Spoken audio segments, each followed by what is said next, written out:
ठीक है। तो देखो बेसिक कंसेप्ट ऑफ केमिस्ट्री के अंदर होता क्या है बच्चे, ये स्टार्ट कर रहे हैं बिल्कुल छोटे बच्चों के लेवल से। बच्चों का level in the sense 9th class 8th class से। सबसे पहले फिजिकल क्लासिफिकेशन ऑफ मैटर की बात करते हैं। फिजिकल क्लासिफिकेशन समझ में आता है क्या होता है? फिजिकल क्लासिफिकेशन का मतलब है कि उनको किस किस स्टेट में, स्टेट कौन कौन सा होता है, सॉलिड होता है, लिक्विड होता है, गैस होता है, और चौथा कौन सा, प्लाज्मा। तुम्हें सॉलिड लिक्विड गैस पता है। फिजिकल स्टेट का मतलब होता है ये कि हम फिजिकली उनकी एग्जिस्टेंस के बारे में बात करें, वो नेचर में एग्जिस्ट किस किस फॉर्म में कर सकते हैं। तो सॉलिड लिक्विड गैस हमें पता ऑलरेडी, मैटर एग्जिस्ट करता है। प्लाज्मा क्या होता है? प्लाज्मा होता है जिस टाइम पे हाईली एनर्जाइज्ड, बहुत ज़्यादा एक्साइटेड, बहुत ज़्यादा एनर्जाइज्ड गैसेज होंगी, तो वो क्या होंगे, वो प्लाज्मा स्टेट में होंगे। जैसे कई बार अगर जो तुमने देखा हो कि स्पार्क प्रोड्यूस होता है, दो वायर्स अगर पास में होते हैं ना, तो उनके बीच में बहुत हाई स्पार्क प्रोड्यूस हो जाता है, उसे प्लाज्मा कहते हैं। कि वो इतनी एक्साइटेड हो गए हैं कि जो इंसुलेटिंग गैस होना चाहिए था वो भी बहुत ज़्यादा एक्साइट होके कंडक्टिंग की तरह बिहेव करेगा और फ्लेम्स की तरह दिखेगा, दैट इज़ प्लाज्मा।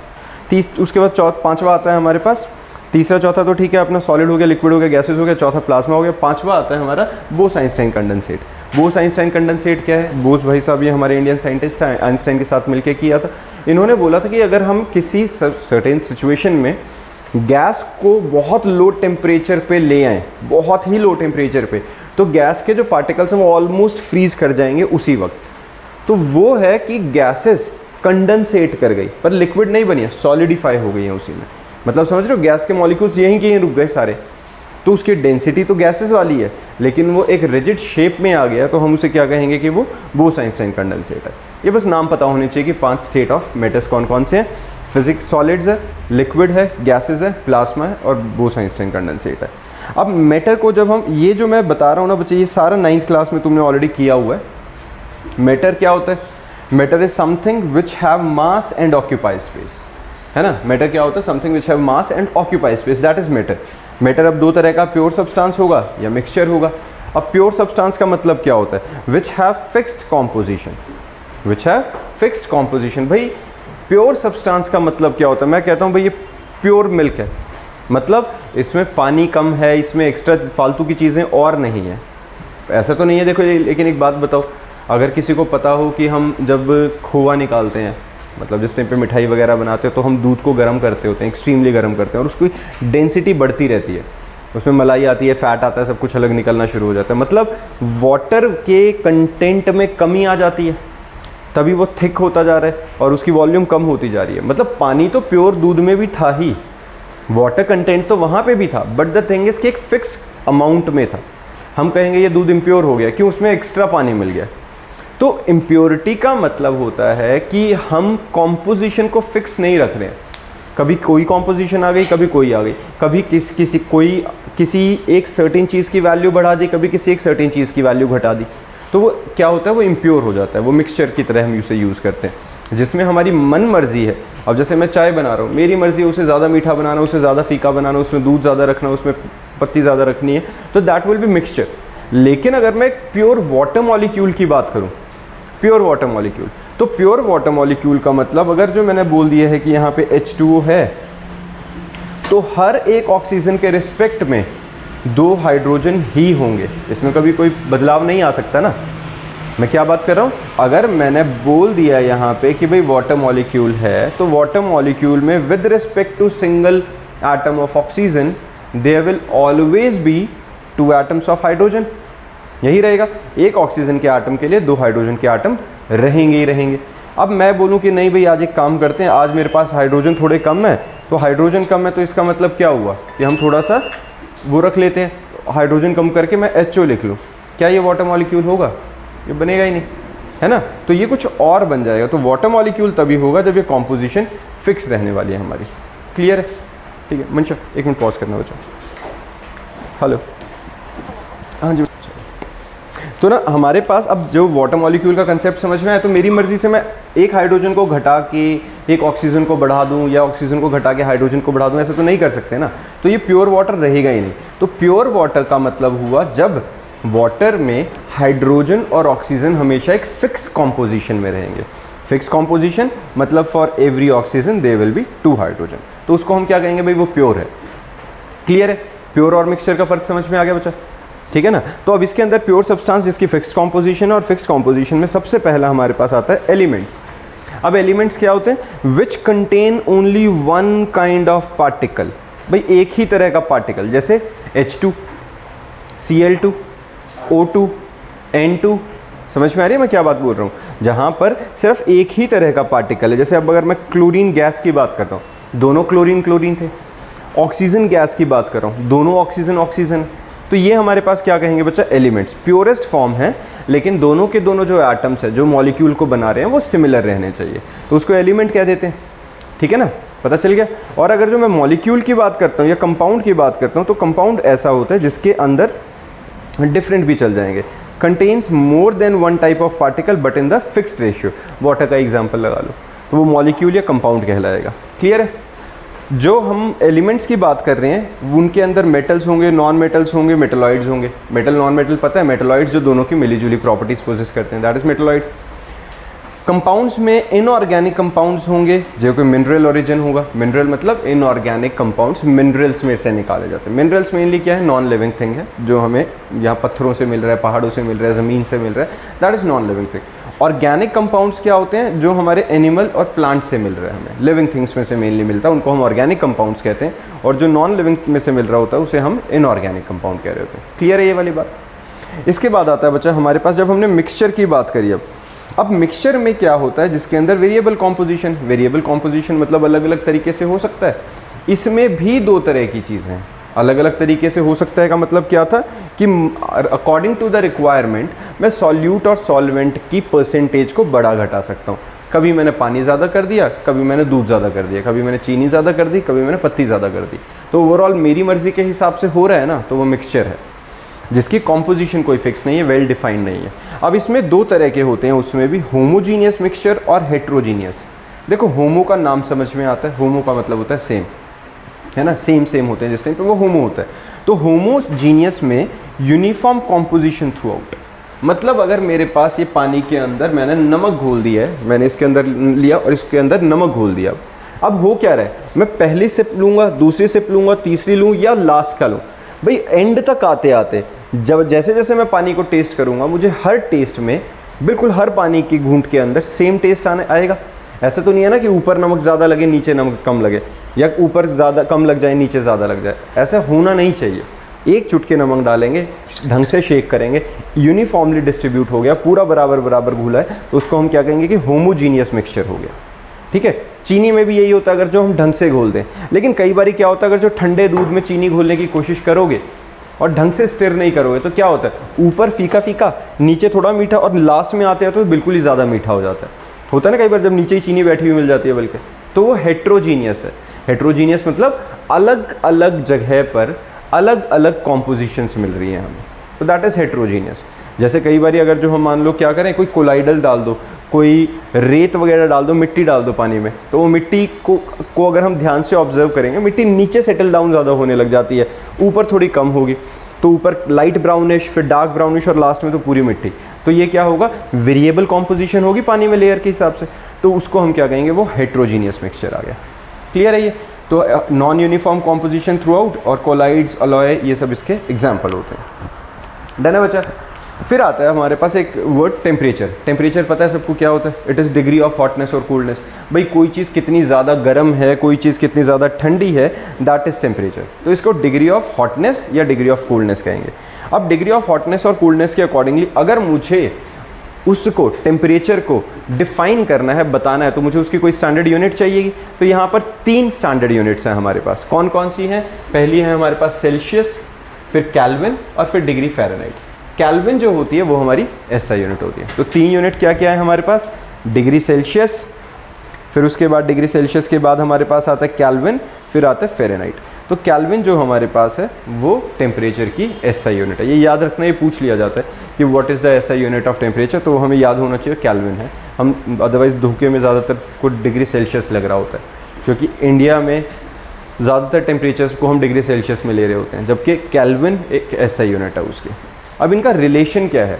रिलेशन है degree Celsius is equal to kelvin minus 273.15। ये साथ के साथ लिखो, ये इंपॉर्टेंट है, न्यूमेरिकल्स में क्वेश्चंस में ज़रूरत पड़ती है, क्योंकि हमारे पास ज़्यादातर टेम्परेचर को हमें केल्विन में कन्वर्ट करना पड़ेगा स्टैंडर्ड फार्मूलाज में।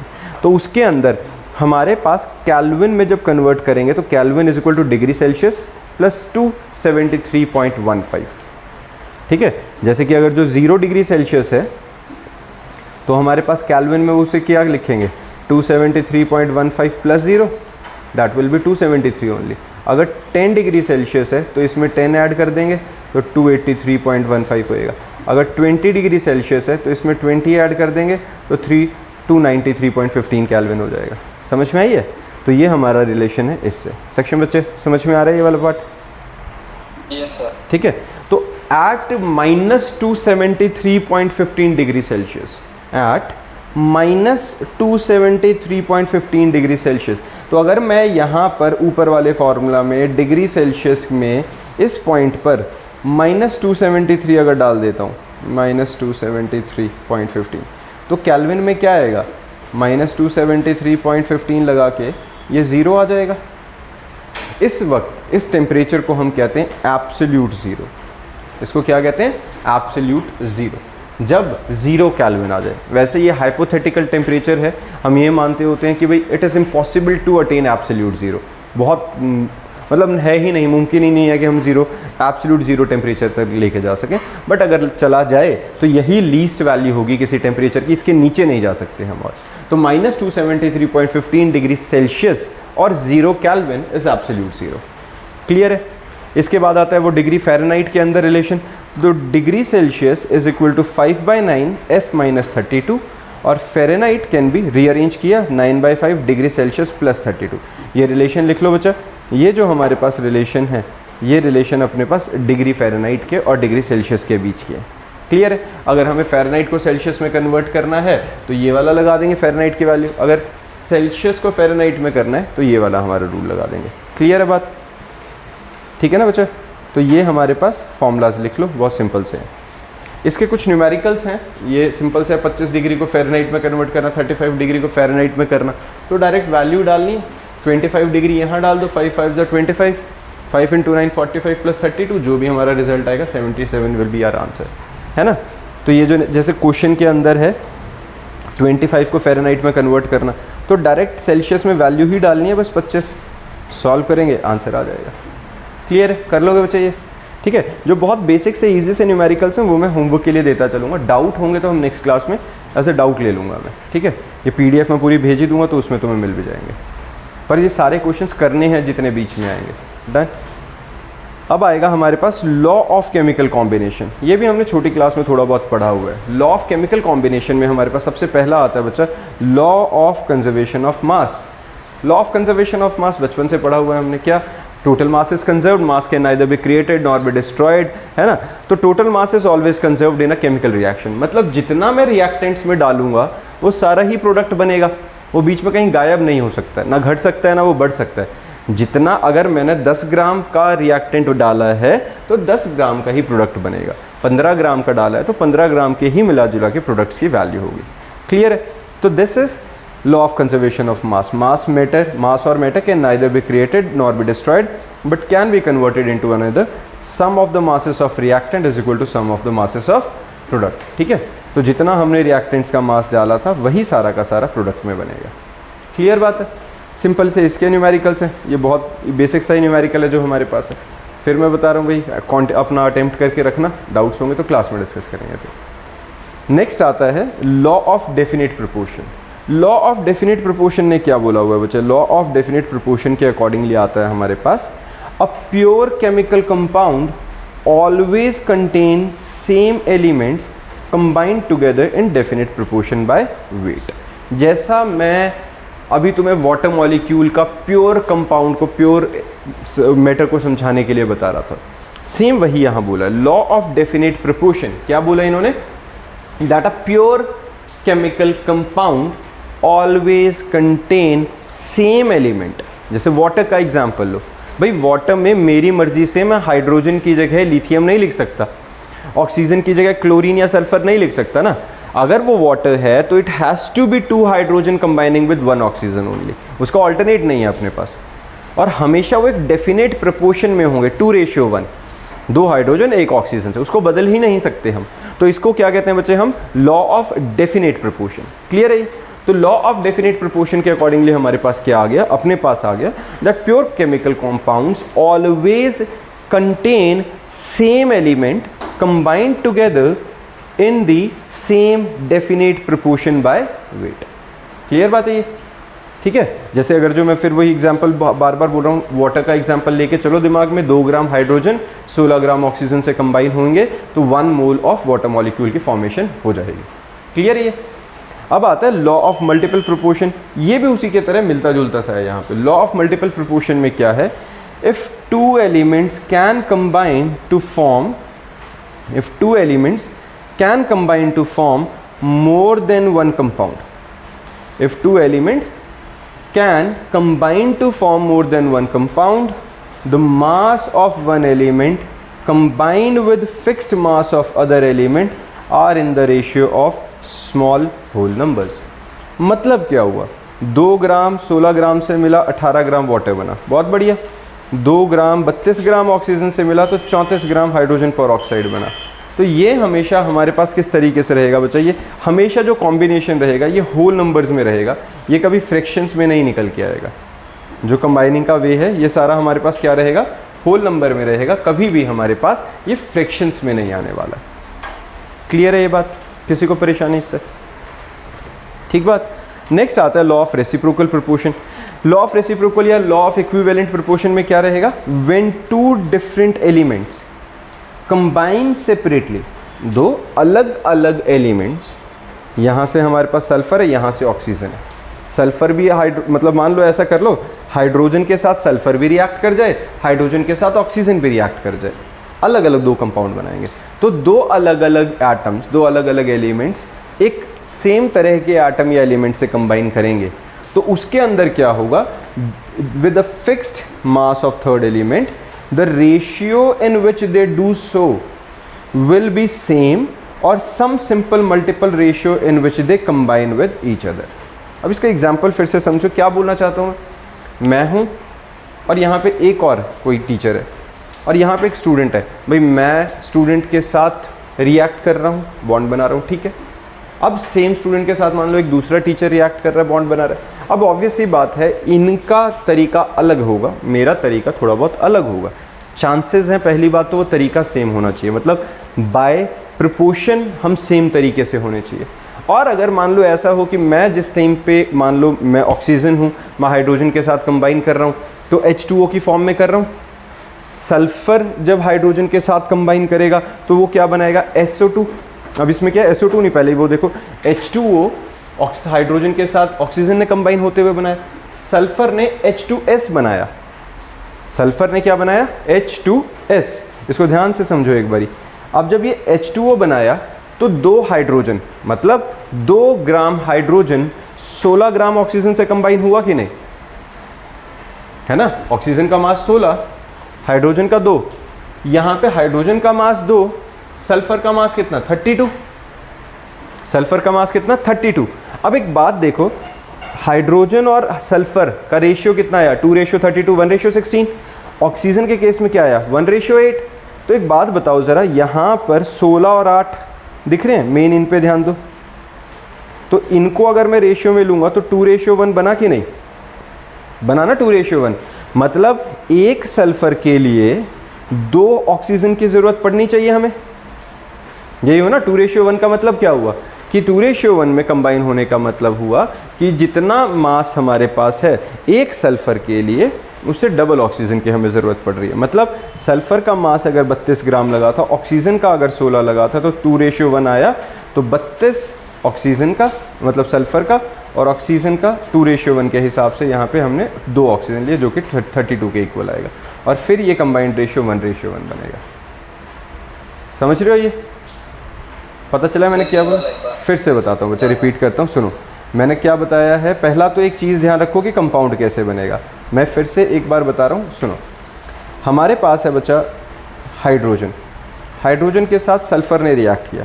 अब जब हाइड्रोजन के साथ सल्फ़र ने रिएक्ट किया तो क्या बनाया, H2S, मतलब 1 रेशियो से पहले 2:32। सल्फ़र का मास 32 है, काटा पीटी करी तो 1:16 डन। वहीं पर हाइड्रोजन ने जब ऑक्सीजन से रिएक्ट किया तो H2O बनाया, मतलब 2 ऑक्सीजन मिलके 16 ग्राम, मतलब 2 ग्राम हाइड्रोजन 16 ग्राम ऑक्सीजन के साथ काटा पीटी करी तो 1:8 आ गया। बहुत बढ़िया। तो पहले तो ये देखो, इसके हिसाब से अगर मुझे 8 को 16 बनाना है तो मुझे क्या करना पड़ेगा, मुझे इंटू 2 करना पड़ेगा कि नहीं, करना पड़ेगा, तभी ये सेम होंगे। तो इसको 16 बनाने के लिए मुझे सल्फ़र के साथ रिएक्ट कराते हुए एक सल्फ़र के साथ 2 ऑक्सीजन की रिक्वायरमेंट होगी कि नहीं। 1:1 बनाना है मुझे, बराबर बराबर मात्रा में बनाने हैं। तो ये कब हो सकता है, जब सल्फ़र और ऑक्सीजन 1:1 में कब आएंगे, जब एक सल्फ़र जो कि 32 ग्राम का था और एक ऑक्सीजन जो कि 16 ग्राम था, उसकी जगह 2 लगाने पड़े। और अब ये देखिए 1:1 बना कि नहीं, आप समझ में आया। 1:1 बनाने के लिए हमें हमेशा एक ये क्या रहेगा, एक होल नंबर में मिल जाएगा। The ratio of weight of sulphur and oxygen which combine separately with fixed weight of 2 parts of hydrogen is 32:16 or 2:1, or we can say sulfur will combine with 2 molecules or 2 atoms of oxygen। Clear है ये बात, ठीक है बच्चा। चलो फिर उसके बाद है हमारे पास गेलुसेक्स लॉ ऑफ कंबाइनिंग वॉल्यूम। तो गेलुसेक्स लॉ या गेलुसेक्स लॉ में हमारे पास क्या है, when gases react together or produced in a chemical reaction, they do so in simple ratio by volume to one another to the product if these are also gases, provided all the gases at the same temperature and pressure। मतलब क्या बोला भाई, जब भी gases react करेंगे या produce होंगे वो होल नंबर रेशियो में होंगे हमेशा। वन वॉल्यूम कंबाइन करके 2 वॉल्यूम बना रही है, सीधी सी बात समझ में। जितनी वॉल्यूम कंबाइन हुई तो प्रोडक्ट भी उतना ही बना, मतलब 1 volume gives 2 volume of HCl। यहाँ पे क्या है, क्योंकि सब कुछ गैस ही था, ठीक है। 1 volume of hydrogen gas combined with 1 volume of chlorine gas, they will give 2 volumes of HCl। तो 1 + 1 गिव्स 2। ये पता चला क्या हुआ हमारे पास, 1 वॉल्यूम + 1 वॉल्यूम गिव्स 2 वॉल्यूम। समझ में आई है बच्चे ये वाली बात, क्लियर है।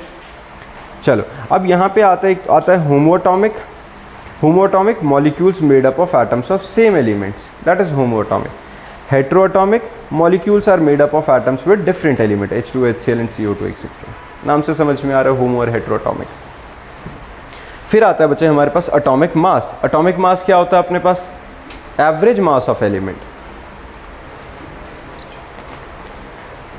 Atomic mass, the average mass of an element is defined as average relative mass of an atom of an element as compared to the mass of carbon taken as 12। ये हमें पता है, छोटी क्लास में भी हमने किया हुआ है, 9th क्लास में किया था। एटॉमिक मास को डिफाइन कैसे करते हैं भाई, देखो जिस टाइम पे एटॉमिक मास की कहानी शुरू हुई थी तो सबसे पहले साइंटिस्ट ने एक स्टैंडर्ड रखा कार्बन 12। कार्बन 12 क्यों, कार्बन के आइसोटोप्स हैं C14, C12, तो उनमें से C12 को रखा गया, वो कार्बन जिसके पास टोटल 12 प्रोटॉन्स और न्यूट्रॉन्स मिला जुला के थे। तो हमने कहा कि उसका मास, जितना मास कार्बन का है उसका 1/12 कर दो, उसका 12वां हिस्सा कर दो, तो हाइड्रोजन का मास आ जाता है, ठीक है। तो उसको जो हाइड्रोजन का मास आया, जो 1/12 of mass of carbon atom आया, उसको हमने क्या कहा, 1 यूनिट मास। समझ में आई ये बात मैंने क्या कही, मैंने क्या बोला, कार्बन एटम का 1/12 mass is known as atomic mass unit. Clear है, तो इसी को डिफाइन किया हुआ है। The average mass of an element is defined as the average relative mass of atom of an element as compare to the mass of carbon atom, और 1 atomic mass unit is defined as the quantity of mass equal to 1/12 of the mass of carbon. Clear है, तो 1/12 मतलब carbon atom का जितना मास है उसका 12वां हिस्सा अगर जो कर दोगे तो 1 यूनिट मास आ जाता है। क्लियर बात है ये, तो 1 unit mass, 1 AMU atomic mass unit. ये AMU क्या है बच्चा, एटॉमिक मास यूनिट। तो एटॉमिक मास यूनिट की वैल्यू क्या है, 1.66056 इंटू 10⁻⁻24 ग्राम। ये 1 एटॉमिक मास यूनिट का वेट है एक तरह से। क्लियर है, 1.66 इंटू 10⁻⁻24 ग्राम। क्लियर है ये। अब आता है ग्राम एटॉमिक मास। अब ग्राम एटॉमिक मास का मतलब क्या है, atomic mass expressed in grams. सीधी कहानी भाई, मान लो मैं कार्बन को बोल रहा हूँ, कार्बन का मास कितना होता है, 12 यूनिट। तो 12 यूनिट की जगह अगर मैं 12 ग्राम कह दूंगा तो वो क्या बन जाएगा, ग्राम एटॉमिक मास। वो अलग बात है कि एक एटम 12 ग्राम का नहीं है, एक एटम 12 ग्राम का नहीं है, हमें पता है। एक एटम का मास कितना है, 12 AMU एटॉमिक मास यूनिट। अगर लेकिन मैं उस 12 AMU की जगह 12 ग्राम लिख दूंगा तो वो ग्राम होते ही वो क्या बन जाएगा, gram atomic mass of carbon atom. Clear है ये? जैसे वाटर मॉलिक्यूल है, फिर से एग्जांपल उठाओ, वाटर मॉलिक्यूल H2O, उसका मास कितना होता है 18U। तो ये एक एटम का, एक मॉलिक्यूल का मास हो गया वाटर का। लेकिन अगर मैं 18G लिख लेता हूँ तो ये क्या बना, gram molecular mass of water. Clear है? अब ये होता क्या है इसका प्रैक्टिकल में, एक्चुअल मीनिंग, वो हम मूल कंसेप्ट अभी आगे चलने वाला उसमें डिटेल में बताता हूँ। तो हमारे पास ग्राम मॉलिक्यूलर मास क्या हुआ, it is molecular mass expressed in grams. ठीक है, तो अगर जो मास को मैं ग्राम में लिख दूंगा तो ग्राम एटॉमिक या ग्राम मॉलिक्यूलर मास हमारा सीधा सीधा बन जाता है। किसी को परेशानी बचा इसमें? हाँ जी, कार्बन का एटॉमिक नंबर तो 6 होता है, तो उसका मास कितना होता है 12। क्यों होता है? हमें वैसे तो होता है सीधा डबल कर दो, पर वो चलो हर जगह डबल नहीं करना होता। बट डबल का मतलब क्या है यहाँ पे, क्योंकि कार्बन के अंदर 6 प्रोटॉन है और 6 न्यूक्लियस है, 6 न्यूट्रॉन है। तो जो एक्चुअल में एटॉमिक मास होता है, it is equal to the sum of number of protons plus sum of number of neutrons. तो 6 + 6 मिलके 12 हो गए, इसलिए। क्लियर है? तो वो जो 12 हुए, सोचने वाली बात है, वो 12 मैंने क्या बोले, 12 में से 6 प्रोटॉन और 6 न्यूट्रॉन। तो ये तो नंबर नहीं हुआ, ये तो काउंटिंग हुई ना, 6 और 6 12। तो 12 यूनिट है, वो ग्राम नहीं है। तो ये फिर ग्राम एटॉमिक या ग्राम मॉलिक्यूलर मास का मतलब क्या हुआ, इसका तो कोई सेंस ही नहीं बननी चाहिए। तो वो मैं अभी तुम्हें डिटेल में बताता हूँ मूल कंसेप्ट में। देखो, जैसे सोडियम का एग्जांपल लिखा हुआ है मैंने, सोडियम जिसका एटॉमिक मास कितना है 23 AMU, 23 एटॉमिक मास यूनिट एक एटम का। पर अगर मैं उसे 23 ग्राम लिख दूंगा तो क्या बन जाएगा, वो gram atomic mass, gram atomic mass बनेगा।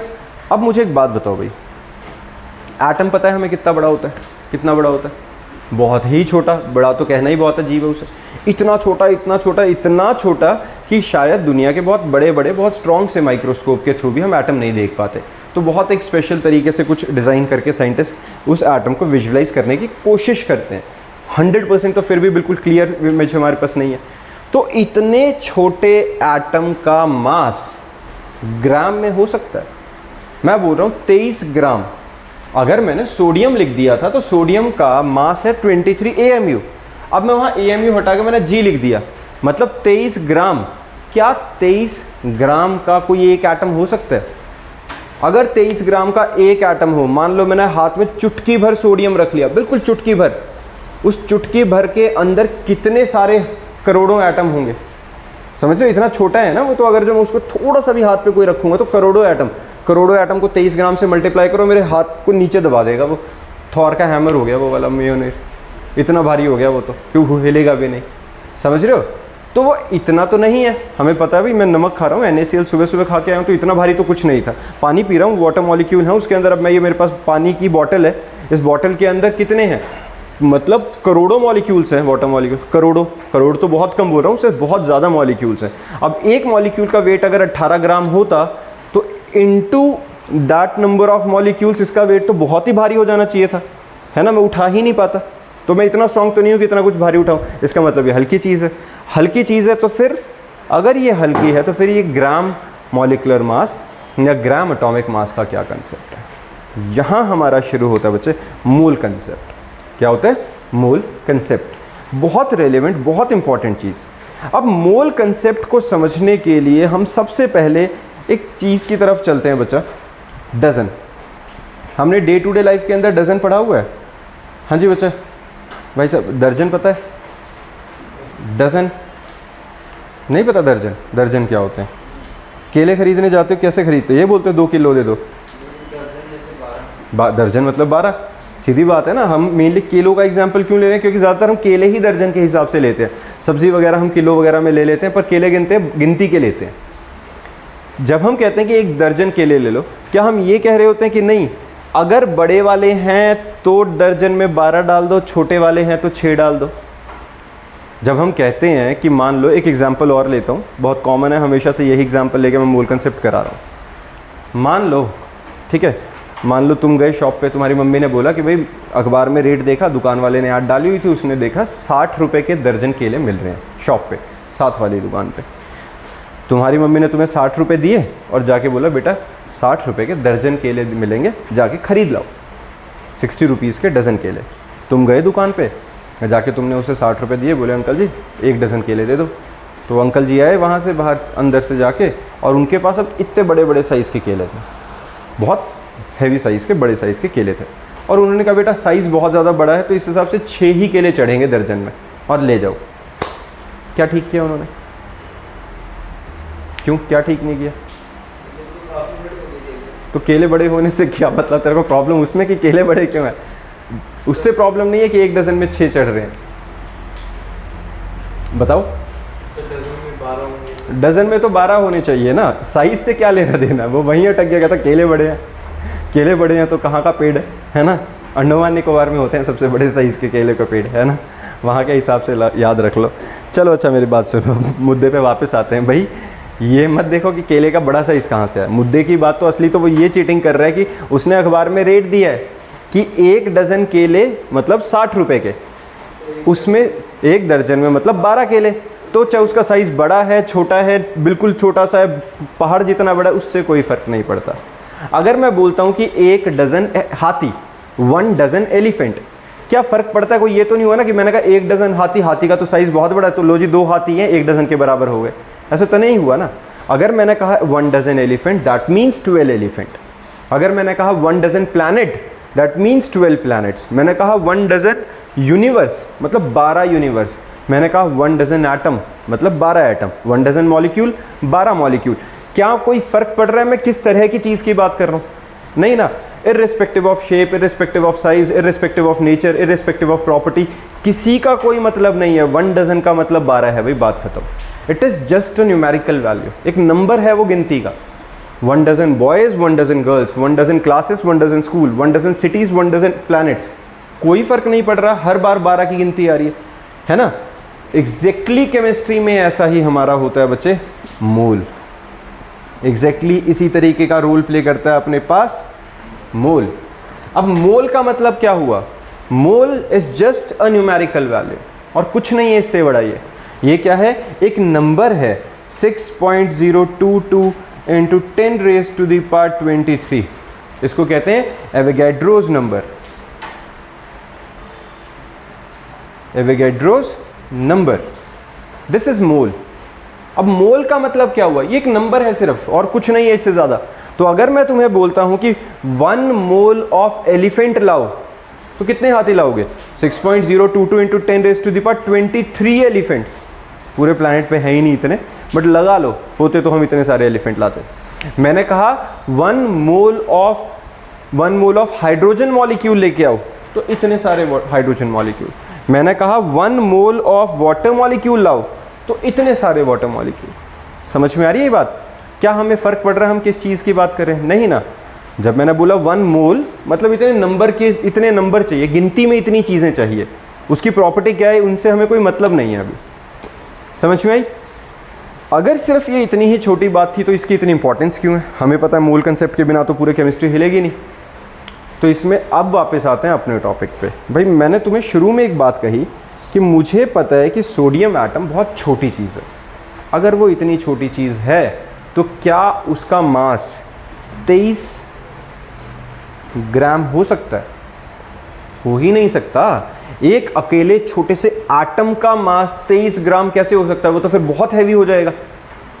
तो अगर वो 23 ग्राम नहीं है तो ये ग्राम एटॉमिक मास या ग्राम मॉलिक्यूलर मास का तुक क्या बना? उसका कोई सेंस ही नहीं बनी फिर तो ये 23 ग्राम लिखने का। ये तो बेवकूफ़ वाली बात होगी ना कि हाँ 23 AMU था और मेरा मन किया 23 ग्राम लिख दिया। भाई ऐसे कैसे लिख दिया? AMU बहुत छोटी यूनिट थी, ग्राम बहुत बड़ी यूनिट है AMU के रिस्पेक्ट में। तो मैं ऐसे कैसे लिख सकता हूँ? मैं ऐसे इसलिए लिख सकता हूँ क्योंकि 23 ग्राम एक एटम का वेट नहीं है। 23 ग्राम एक मोल ऑफ सोडियम एटम का वेट है। समझ में आई है? ये किसका वेट है?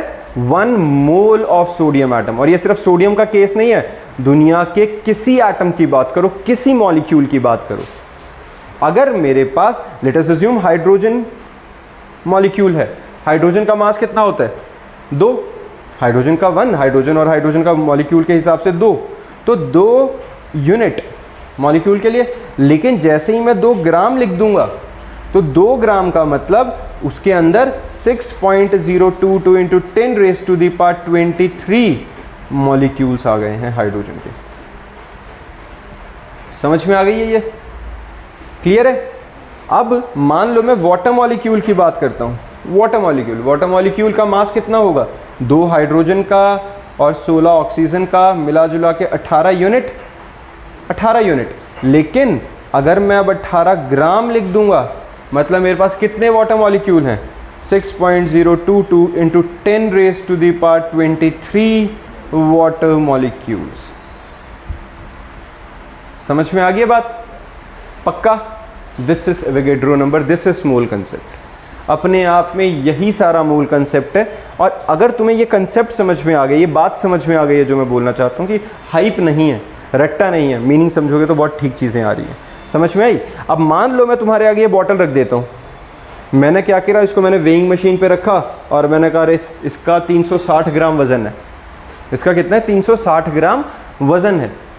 तो अगर मेरे पास एक बॉटल है जिसका वज़न 360 ग्राम है, बॉटल के अंदर पानी का, सिर्फ बॉटल का हटा दो, किसी तरीके से मैंने बॉटल का वेट निकाल लिया, फिर पानी डाल के वेट निकाल लिया और फिर उसको माइनस कर दिया, तो मेरे को पता चल गया इस अकेले पानी का वज़न कितना है? 360 ग्राम। तो इस पानी का वज़न अगर 360 ग्राम है तो अब तुम्हें मुझे ये बता सकते हो कि इसमें वाटर मॉलिक्यूल्स कितने हैं? बता सकते हो सक्षम भाई साहब? अगर मैं तुम्हें ये बोल रहा हूँ कि मेरे पास एक बीकर है या एक बॉटल है और उस बॉटल के अंदर जो पानी है, इस बॉटल के अंदर जो पानी है, इस पानी का वेट मैंने किसी तरीके से निकाला और वो मुझे मिल गया है कि ये जो पानी है ये 360 ग्राम का पानी है, 360 ग्राम इसके अंदर पानी है। तो बताओ इसमें वाटर मॉलिक्यूल्स कितने हैं? इंटू 10⁻23, इतने वाटर मॉलिक्यूल्स है। क्यों भाई?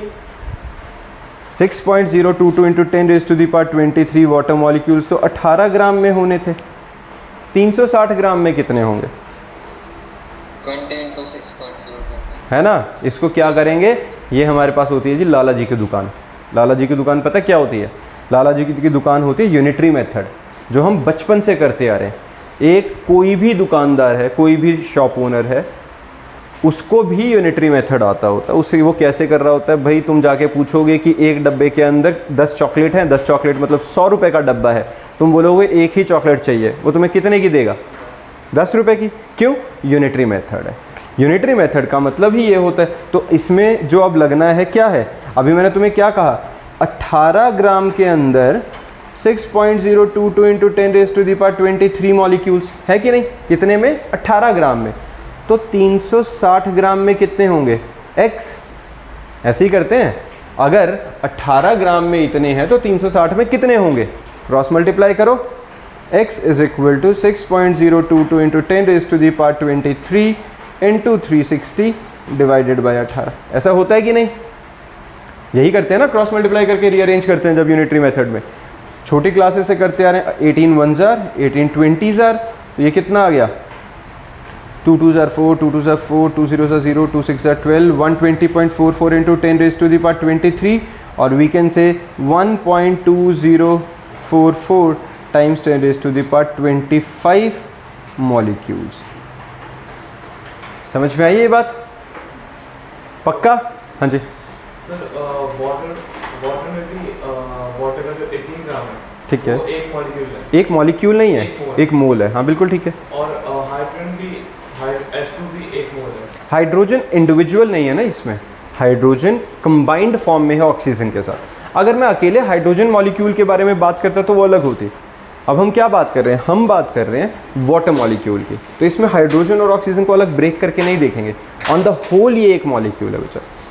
समझ रहे हो? इसको ऐसे मत तोड़ो कि एक मोल हाइड्रोजन का, एक मोल ऑक्सीजन का, ये तो गलत हो जाएगा। बल्कि अगर इसको तुम देखोगे रिएक्शन वाइज तो ये कैसे होगा?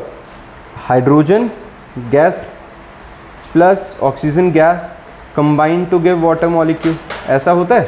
बैलेंसिंग करने के लिए मैं यहाँ 2 लगा देता हूँ, यहाँ 2 लगा देता हूँ, अब बैलेंस हो गई। तो बैलेंसिंग में हमने क्या देखा, 4 हाइड्रोजन 2 ऑक्सीजन से मिलकर 2 वाटर मॉलिक्यूल्स बनाते हैं। That means 2 moles of hydrogen, 2 moles of hydrogen combine with 1 mole of oxygen to give 2 mole of water molecule। तो जो तुम सोचना चाहते हो वो इस तरीके से सोचो कि वो रिएक्शन किस हिसाब से चला था। इसको यहाँ H2O को ब्रेक करके 2 मोल और 1 मोल सोचोगे तो गलत आ जाएगा वो। समझ में आई ये बात? क्लियर है बच्चा?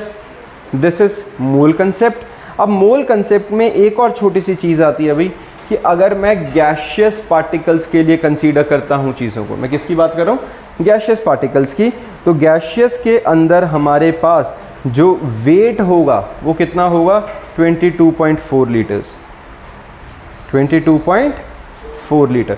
1 मोल ऑफ गैशियस पार्टिकल्स का वेट फिक्स है and it will always be equals to 22.4 litres. ये फिक्स है। दुनिया की कोई भी गैस होगी, अगर मेरे को 1 मोल ऑफ गैस चाहिए तो उसकी वॉल्यूम जो रहेगी that will be equals to 22.4 litres of gas at NTP, that is normal temperature pressure. बात समझ में आ गई है? हम हीट नहीं कर रहे हैं, हम ठंड नहीं कर रहे हैं, normal room temperature 27-28 degree Celsius का टेम्परेचर मान के चलते हैं। उस टेम्परेचर पे नॉर्मल 1 atm का प्रेशर रखते हैं। तो नॉर्मल रूम टेम्परेचर प्रेशर के अकॉर्डिंगली अगर हम यहाँ किसी गैस को रिलीज करेंगे जो कि 1 मोल होगी, that will going to occupy 22.4 litres only. ये भी एक फिक्स बात है। क्लियर है ये? अब हमारे पास, हाँ जी, तो 23 ग्राम सोडियम 1 मोल होगा, 1 मोल होगा बिल्कुल। और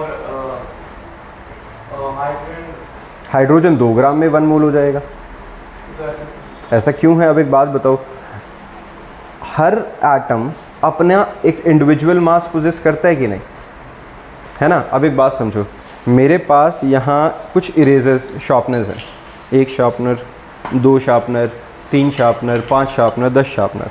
मैंने जब ऐसे ऐसे मान लेते हैं, ऐसे शार्पनर्स मैंने अप्रॉक्सीमेटली 10 शार्पनर्स रखे तो मेरा 15 late us assume 50 gram weight हो गया। मान लेते हैं अगर मैंने 10 शार्पनर्स ऐसे हाथ में रखे तो कितना वेट हुआ, 50 ग्राम। ऑन द अदर हैंड जब मैंने इरेजर रखे तो ये 3 इरेजर ही 50 ग्राम के इक्वल हो गए। ऐसा क्यों? डेंसिटी का फ़र्क आ गया ना, अपनी अपनी प्रॉपर्टी है। तो जो हाइड्रोजन के सिर्फ कितना ग्राम बनाने में, 2 ग्राम बनाने के लिए 6.022 इंटू 10⁻23 एटम्स लगे। ठीक है, 2 ग्राम बनाने के लिए मॉलिक्यूल्स लगे। मतलब अगर मेरे को हाइड्रोजन 1 ग्राम चाहिए तो 1 ग्राम ऑफ मास किसका बना, 6.022 इंटू 10⁻23 हाइड्रोजन मॉलिक्यूल्स मिले तो मिला जुला के वजन सिर्फ कितना बना, 1 ग्राम का। इतने सारे एटम्स मिलकर 6.022 इंटू 10⁻23 का मतलब क्या हुआ, अगर मैं इसको मल्टीप्लाई कर देता हूँ तो ये बनेगा 2 3 4 5 6 7 8 9 10 11 12 13 14 15 16 17 18 19 20। इतने सारे हाइड्रोजन के एटम्स मिलकर 1 ग्राम हाइड्रोजन एटम बनाएंगे वो। 1 ग्राम मतलब हाइड्रोजन बनाएंगे वो। समझ में आई? अगर मुझे 1 ग्राम ऑफ इंडिविजुअल हाइड्रोजन चाहिए तो इतने सारे हाइड्रोजन इकट्ठे करने पड़ेंगे, मतलब हाइड्रोजन हल्का ही बहुत है। लेकिन अगर मैं इतने ही सारे सोडियम एटम इकट्ठे कर लूँ तो उनका वेट कितना आ जाएगा, 23 ग्राम। सोडियम के मतलब सोडियम भारी ज़्यादा है, उससे डेंसिटी ज़्यादा होगी, उसकी साइज़ बड़ा होगा उसका, वो हमें पता भी है। हाइड्रोजन, हीलियम, फिर जाके कहीं सोडियम आ रहा है ना। हाइड्रोजन का एटॉमिक मास भी कितना है, उसके अंदर सिर्फ 1 प्रोटॉन है, न्यूट्रॉन भी नहीं है बेचारे गरीब में हाइड्रोजन में। तो जाहिर सी बात है वो हल्का बहुत था तो इतने सारे मिलके सिर्फ 1 ग्राम बना पाए। सोडियम कंपैरेटिवली भारी था तो इतने सारे जैसे ही हमने मिलाए तो वो 23 ग्राम बना गए। उससे बहुत आगे बढ़े, यूरेनियम ले लो, यूरेनियम इतना होगा तो 235 ग्राम बना देगा वो। जितना नीचे की साइड आते जाएंगे, जितना बड़ा साइज़ होता जाएगा एटम का, जितना हैवी न्यूक्लियस होता जाएगा, उतने ज़्यादा मास बढ़ाता जाएगा वो। आप क्लियर है बच्चे? ठीक। तो इसके बाद हमारे पास ये मोल कंसेप्ट में अगर हम फॉर्मूला वाइज, अब भी देखो तुम रटना चाहते हो तुम्हारी इच्छा है, वैसे क्रैमिंग का इसमें कोई पार्ट है नहीं।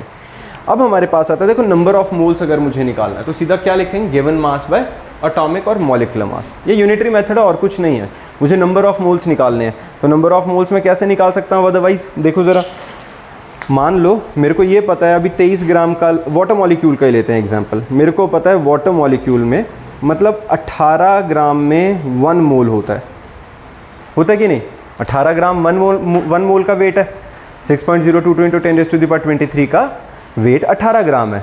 तो ये बताओ 36 ग्राम कितने का होगा, 2 मोल्स का, सीधा ये भाई 18 ग्राम एक का तो 36 2 का होगा, और कितने का होगा, 180 ग्राम कितने का होगा, 10 मोल्स का होगा, है ना। यूनिटरी मेथड चल रहा है और तो कुछ नहीं है। तो डायरेक्ट अगर मैं फॉर्मूला भी बनाऊं तो नंबर ऑफ मोल्स का फॉर्मूला क्या बनेगा, जो मेरे पास गिवन मास है अपॉन मॉलिक्यूलर मास या एटॉमिक मास। एटम है तो एटॉमिक मास होगा, मॉलिक्यूल है तो मॉलिक्यूलर मास होगा। अब मैं सोडियम की बात करूँ, अकेला सोडियम एटम है तो एटॉमिक मास हुआ, वाटर मॉलिक्यूल की बात करूँ H2O मॉलिक्यूल है तो मॉलिक्यूलर मास होगा। समझ में आई ये बात, क्लियर है। तो ये हमारा नंबर ऑफ मोल्स का फॉर्मूला बन गया, given mass bye molecular mass. Done है। इसके बाद हमारे पास देखो बच्चे कुछ नॉर्मल से छोटे से एग्जांपल्स हैं, कुछ क्वेश्चंस है हमारे पास। How many hydrogen atoms are there in 240 gram of water. अब इस वाले क्वेश्चन में मैं क्या करूं, मुझे क्या बोला गया है इसमें, इन्होंने बोला कि कितने हाइड्रोजन एटम्स हैं 240 ग्राम ऑफ वाटर मॉलिक्यूल के अंदर। एक वाटर मॉलिक्यूल के अंदर कितने हैं, 2 हाइड्रोजन। 18 ग्राम वाटर मॉलिक्यूल के अंदर कितने हैं, 2 ग्राम। यही है ना, 18 ग्राम के अंदर 2 ग्राम वाटर मॉलिक्यूल हाइड्रोजन है। 18 ग्राम वाटर मॉलिक्यूल में 2 ग्राम हाइड्रोजन है, यही पता है ना अपने को। तो 240 ग्राम में कितने होंगे, निकल जाएगा, निकल जाएगा कि नहीं। अब इन्होंने बोला हाउ मेनी हाइड्रोजन एटम्स। अब मुझे क्या पता है, एक सोच के देखो, हाउ मेनी नंबर्स पूछे, तो अगर मुझे ये पता चल जाए कि भाई उसका वेट कितना है, तो यूनिटरी मेथड से मैं नंबर ऑफ एटम्स भी निकाल ही लूँगा, क्योंकि मुझे क्या पता है एक हाइड्रोजन एटम का मास 6.022 इंटू 10⁻23 1 मोल का है। मतलब 6.022 इंटू 10⁻23 हाइड्रोजन एटम्स का मास मिलके 1 ग्राम बनेगा। तो अगर मेरे पास मान लो 20 ग्राम 30 ग्राम 50 ग्राम कुछ आ गया है, तो मैं निकाल सकता हूँ कि नहीं इसका वेट कितना बनेगा। तो सीधा लाला जी की दुकान के हिसाब से यूनिटरी मेथड खुल जाएगा, कर लोगे, ठीक है। अटेम्प्ट करना, डिस्कस करेंगे क्लास में। ये कुछ काफ़ी सारे न्यूमेरिकल्स हैं आगे बचा, जो हमने क्लास में पहले कवर भी किए हुए हैं, सारे तुम्हें अटेम्प्ट करने हैं। तुम्हें लगेगा कि डाउट्स हैं तो हम क्लास में सेपरेट डाउट सेशन भी रख लेंगे, डिस्कस करेंगे। लेकिन अब तुम्हें अपने ऊपर बर्डन लेके थोड़ा सा करना पड़ेगा, क्योंकि ऑलरेडी 3rd टाइम चैप्टर चल रहा है ना। तो अब तुम्हें संडे लगाना है, 2-3 दिन लगाओ, कोई जल्दबाजी मत मचाओ कि एक ही दिन में सब खत्म होगा, हो नहीं पाएगा। लेकिन ये मत करना कि कोई भी क्वेश्चन स्किप मत करना, हर क्वेश्चन करो, एक अलग डाउट सेशन रख के उनके डिस्कशन भी कर लेंगे, बट अटेम्प्ट कर लेना, कोई छोड़ना मत, ठीक है। चलो, इसके बाद हमारे पास आता है percentage composition and molecular formula. Percentage composition and molecular formula में हमारे पास क्या होता है, देखो नाम से समझ में आ रहा है बेटा, परसेंटेज कॉम्पोजिशन। परसेंटेज क्या आती है, अगर मेरे को मैं तुमसे पूछता हूँ कितने % आए, तो क्या करोगे, जितने नंबर आए जितने में से आए इनटू 100, ऐसे ही निकालते हैं। तो अगर मेरे को किसी चीज़ की परसेंटेज कॉम्पोजिशन निकालनी है, क्या करूँ, एक का जिसका मास है अपॉन टोटल मास है इनटू 100 कर दो। यही हुआ ना कि टोटल मास में से जिस चीज़ की कंपोजिशन निकाल रहा हूँ उसकी जिसकी परसेंटेज निकालनी उसका मास कितना है, mass of that component upon total mass into 100। समझ में आई बात। जैसे वाटर का एग्जांपल फिर से रखो, सबसे आसान अपने पास यही पड़ा हुआ है, वाटर का एग्जांपल रखो। मैंने कहा भी बताओ पानी के अंदर हाइड्रोजन की कितनी परसेंटेज है, तो H2O के अंदर मान लो 18 ग्राम ही लेके चलते हैं 1 मोल के हिसाब से, तो हाइड्रोजन कितना है 2 ग्राम का, ऑक्सीजन है 16 ग्राम का। तो परसेंटेज कॉम्पोजिशन ऑफ हाइड्रोजन अगर मुझे चाहिए तो 2 ग्राम बाय 18 ग्राम इंटू 100 कर दूं कि नहीं, सीधा हाइड्रोजन का मास था ही 2 ग्राम अपॉन टोटल इंटू 100। अगर मेरे को ऑक्सीजन का लेना होता तो 16 बाय 18 इंटू 100 ले लेता, तो ये ऑक्सीजन का निकल जाता। समझ में, सिंपल है, कोई टफ नहीं है। चलो बहुत बढ़िया। इसके बाद है परसेंटेज कॉम्पोजिशन के बाद हमारे पास आता है एम्पेरिकल एंड मॉलिकुलर फार्मूला बहुत ज़्यादा इंपॉर्टेंट सा रहेगा, आगे एम्पेरिकल फार्मूला के हम न्यूमेरिकल्स भी करेंगे जो पेपर में आने ही आने हैं, कन्फर्म्ड होता है। एम्पेरिकल फार्मूला क्या होता है? The formula which gives the simplest whole number ratio. ये एक्चुअल केमिकल फार्मूला नहीं बता रहा है, ये क्या बता रहा है? Simplest whole number ratio of various atoms और elements present in the molecule of the compound is called empirical formula.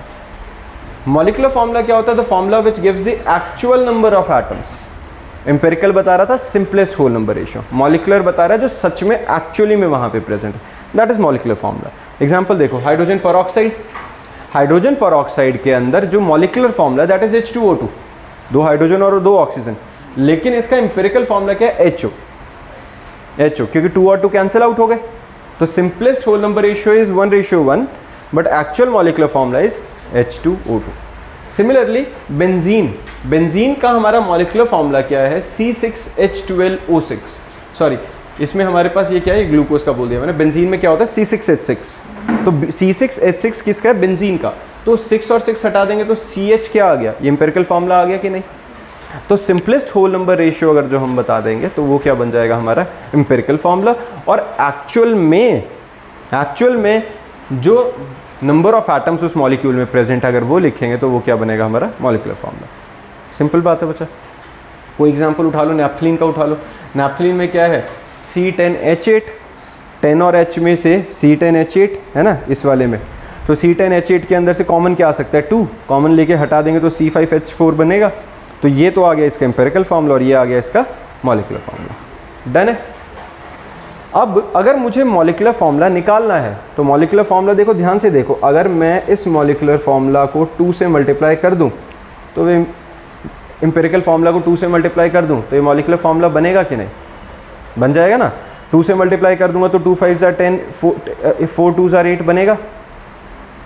हाँ जी, बनेगा ना ये। तो अगर ऐसा बन जाएगा तो मैं अगर सीधा सीधा ये लिख दूं किसी स्टैंडर्ड फॉर्म के लिए कि जो मेरे पास मॉलिकुलर फार्मूला है it is equal to n into empirical formula, लिख सकता हूँ ये molecular formula is equal to n into empirical formula. Clear है ये बात?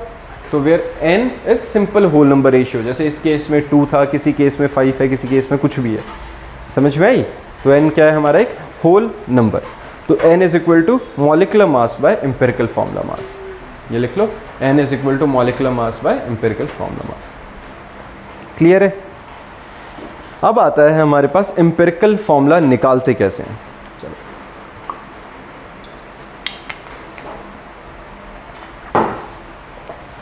देखो बच्चा, एम्पेरिकल फार्मूला कैसे निकलेगा हमारा। सबसे पहले method to find empirical formula of the compound हमारे पास आता है। पहला है conversion of mass percentage into gram. सबसे पहले स्टेप्स फॉलो करेंगे और एक एक करके, मतलब क्योंकि इसका क्वेश्चन आना ही एग्जाम में कंफर्म्ड है। तो इसमें सबसे पहला आता है conversion of mass percentage into ग्राम। जो भी हमें क्वेश्चन के अंदर गिवन होगा, मास परसेंट गिवन होगा, कुछ भी होगा, उसको हम पहले ग्राम में कन्वर्ट करेंगे। कैसे भाई? अगर मैं तुम्हें कहता हूँ कि 20% एक एटम है, उसमें A, 40% दूसरा है और बाकी 40% तीसरा है, तो क्या करो? टोटल 100 ग्राम मान लो। टोटल 100 ग्राम मान लिया तो जो 20% है वो 20 ग्राम, जो 40% है वो 40 ग्राम, जो बाकी बच गया 40% वो दूसरा 40 ग्राम। समझ में आई? तो जब भी मास परसेंट को अगर मुझे डायरेक्ट मास में कन्वर्ट करना है तो क्या करते हैं? क्लियर फार्मूला और एम्पेरिकल फार्मूला में पहला है निकालेंगे कैसे। जैसे मैंने बताया पहले स्टेप में हमारे पास था कि परसेंटेज को ग्राम में कैसे कन्वर्ट करना है, टोटल 100 ग्राम मान के। दूसरी स्टेप क्या है? Convert mass in gram into number of moles. क्या करो? जो मास गिवन है उसको नंबर ऑफ मोल्स में कन्वर्ट कर लो। कैसे? गिवन मास बाय मोलर मास, अभी बताया था ना, उससे सीधा नंबर ऑफ मोल्स निकल जाते हैं। पता है ना, अभी हमने जो फॉर्मूला किया था यूनिटरी मेथड से किया, हमने क्या करा कि भाई नंबर ऑफ मोल्स निकालने क्या फॉर्मूला लगा दो? गिवन मास बाय, है ना, by molar mass. Divide the mole value obtained above with the smallest mole value to get the simplest ratio. ये अभी क्वेश्चन में पता चलेगा।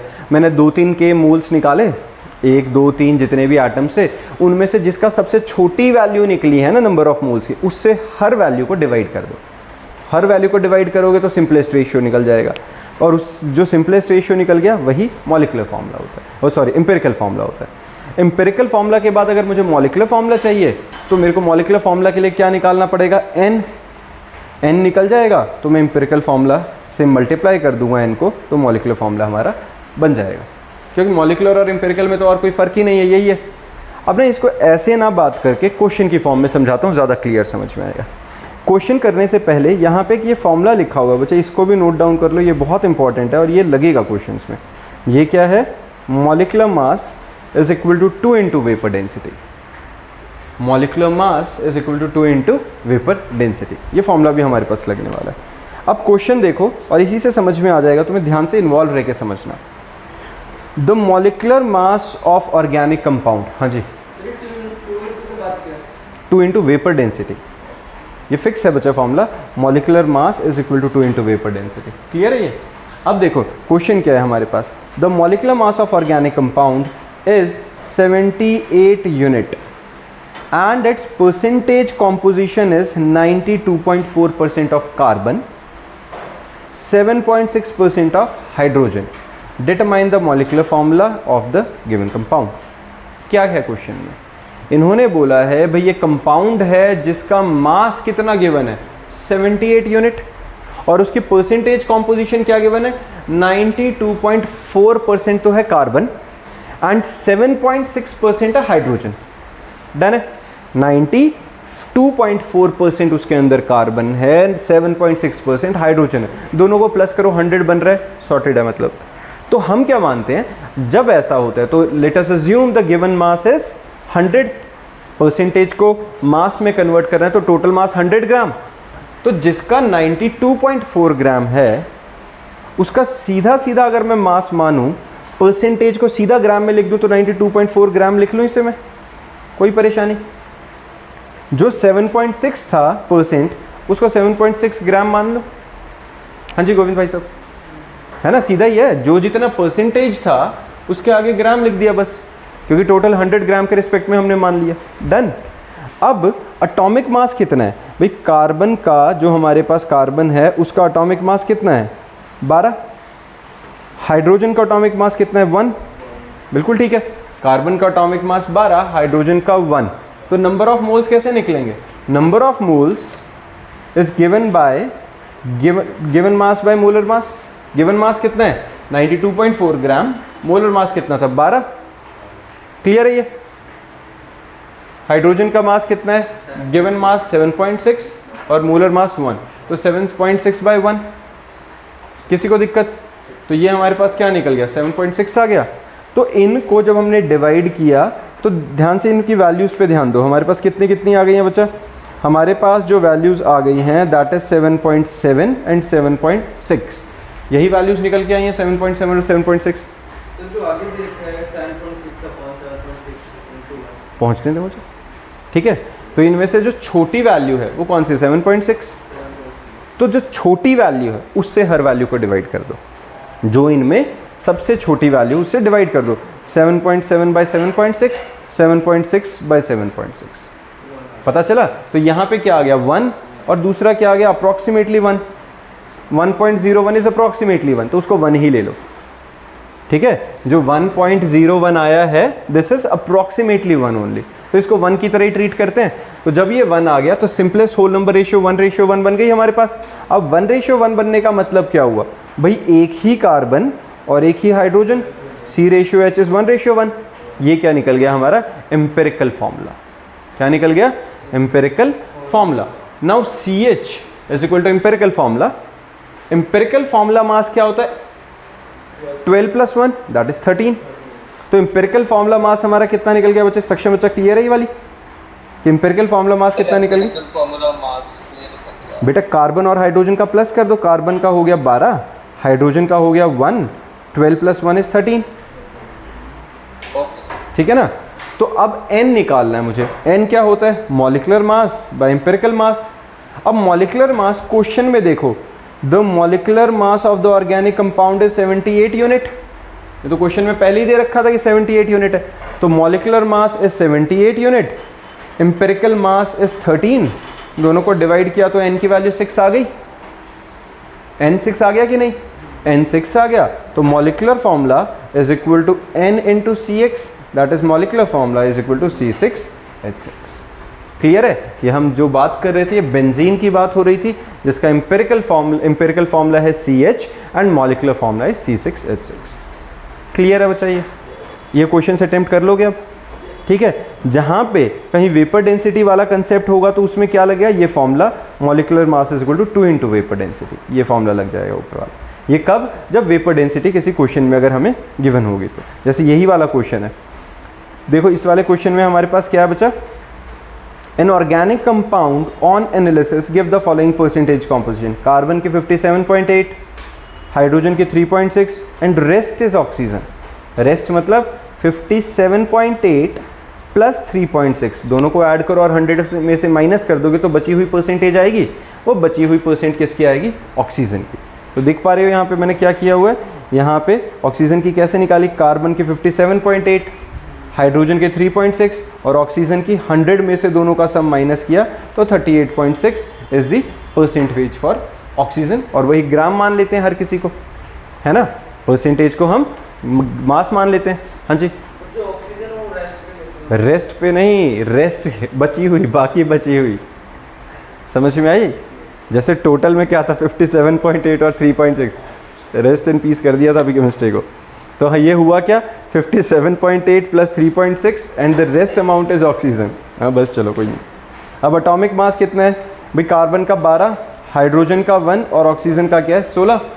तो नंबर ऑफ मोल्स कैसे निकलेंगे, given mass by molar mass that is 4.82, given mass 3.6, molar mass 1 3.6, given mass 38.6, molar mass है 16, divide किया तो 4.82, 3.6 और 2.41। सबसे छोटी वैल्यू क्या है 2.41, तो हर वैल्यू को 2.41 से डिवाइड कर दो। हर वैल्यू को 2.41 से डिवाइड किया तो यहाँ तो 1 आ गया, इसकी वैल्यू आ गई है 1.49 विच इज़ अप्रॉक्सीमेटली 1.5, इसकी वैल्यू आ गई है 2। पर ये अभी सिंपलेस्ट होल नंबर रेशियो तो आया नहीं अभी भी। तो सिंपलेस्ट होल नंबर रेशियो बनाने के लिए ध्यान से देखो, यहाँ 1 है, यहाँ 2 है, यहाँ 1.5 है, डेसिमल परेशान कर रहा है। तो 1.5 को कितने से मल्टीप्लाई करूँ कि ये होल नंबर बन जाए, 2 से। 1.5 इंटू 2 इज 3, तो हर वैल्यू को ही 2 से मल्टीप्लाई कर दो, हर वैल्यू को 2 से मल्टीप्लाई कर दो। तो 2 2s are 4, 2 into 1.5 3, 1 into 2 is 2। तो कार्बन आ गए 4, हाइड्रोजन आ गए 3 और ऑक्सीजन आ गए 2। ये हमारा क्या बन गया बच्चा, empirical formula C4H3O2। Empirical formula mass निकालो, सबका प्लस कर दो, 4 इंटू 12 कार्बन का प्लस 3 इंटू 12 हाइड्रोजन का प्लस 2 इंटू 16 ऑक्सीजन का, टोटल मिला के 83। डन है, बन गया। अब मॉलिक्यूलर मास क्या होता है, 2 इंटू वेपर डेंसिटी। अब क्वेश्चन में इन्होंने दे रखा है vapour density of the compound is 83, दिख रहा है ना, 83 हमारे पास आ गया वेपर डेंसिटी। तो मॉलिक्यूलर मास कितना निकलेगा, 2 इंटू 83, 2 इंटू 83 इज 166। तो मॉलिक्यूलर मास आ गया 166। एन निकालना है, एन क्या होता है, molecular mass over empirical formula mass that is 166/83, है ना, यही होगा। अपॉन ये आ गया 2, तो मॉलिक्यूलर मास कितना आ गया, जो हमारा एम्पिरिकल फार्मूला आया था उसी को 2 से मल्टीप्लाई कर दो। C4 का C8, H3 का H6, O2 का O4। This is molecular mass. समझ में आ गई है? ठीक है बच्चा, इन क्वेश्चंस को रिपीट कर लेना अपने आप एक बार करके, ठीक है। कैलकुलेशंस मैंने डायरेक्ट लिख दिए यहाँ पे, पहले किया हुआ क्वेश्चन, तुम एक बार करके देखना और डाउट आएगा तो फिर डिस्कस करेंगे। फिर आता है भाई stoichiometry of chemical reaction, stoichiometry, stoichiometry, जो भी प्रोनाउंस करते हैं इसे, ऑफ केमिकल रिएक्शन। इसमें हमारे पास क्या आता है, देखो बहुत सिंपल मेथड है। यहाँ भी सेम वही लाला जी की दुकान चलेगी, पर यहाँ पे लाला जी की दुकान चलाने के लिए, ये सो कॉल्ड यूनिटरी मेथड चलाने के लिए रेफरेंस क्या होगा, केमिकल इक्वेशन। अब केमिकल इक्वेशन में होता क्या है, देखो एक नाइट्रोजन 3 हाइड्रोजन से कंबाइन करेगा तो ट्वाइस ऑफ NH3 बनेगी। क्या किसी बच्चे को इस रिएक्शन में प्रॉब्लम है,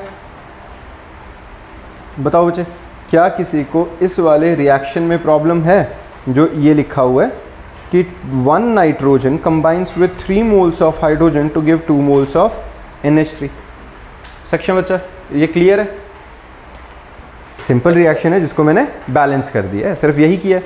हमारे पास रिएक्शन क्या था भाई, नाइट्रोजन मॉलिक्यूल हाइड्रोजन से कंबाइन करके NH3 बनाता है। बट हमने 10th क्लास में बहुत अच्छे से पढ़ा था कि ये ठीक नहीं है अनटिल और अनलेस हम इसे बैलेंस ना कर दें। बैलेंस किया तो मैंने क्या देखा, 1 mole of nitrogen combines with 3 moles of hydrogen two gives 2 mole of NH3।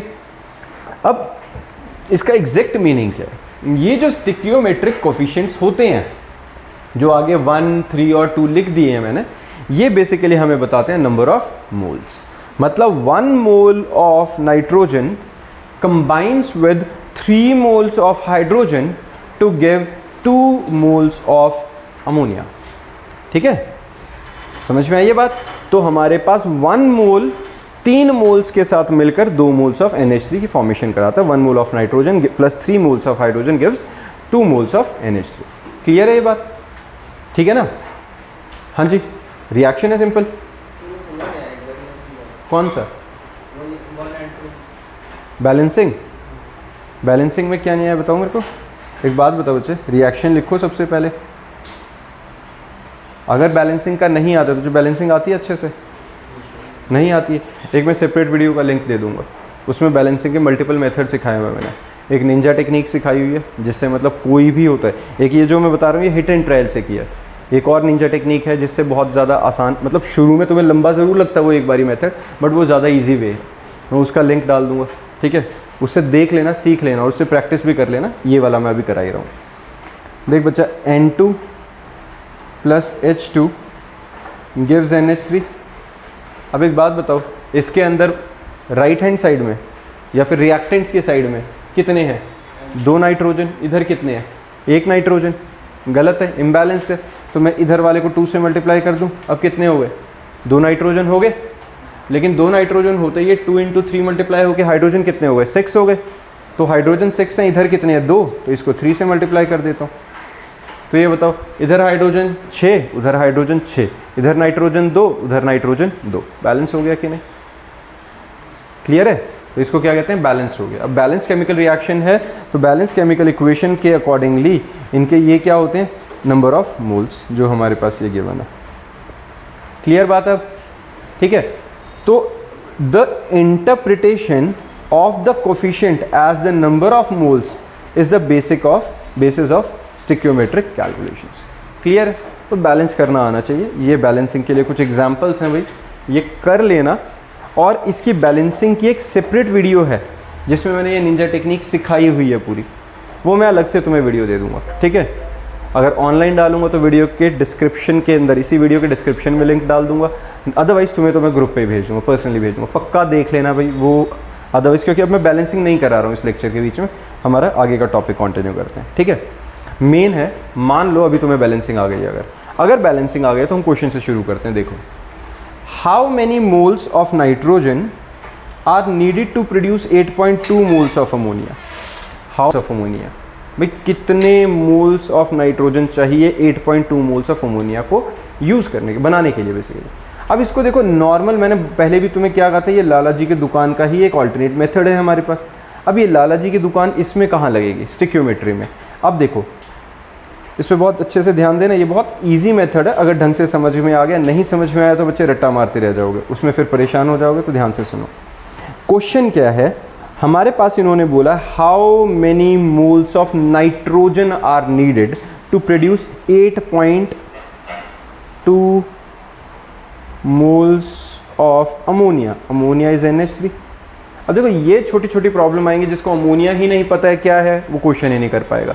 तो वो तुम्हें याद रखना शुरू कर लेना चाहिए। अगर किसी को नहीं पता है, पहली बात तो पता होना चाहिए, being in +1 in non medical और मेडिकल।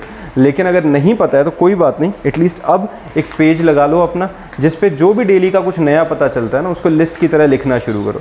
वो ऐसा नहीं होना चाहिए कि आज पता चला और अगले चैप्टर में फिर नहीं पता अमोनिया क्या है, कोई फ़ायदा नहीं होगा ऐसे।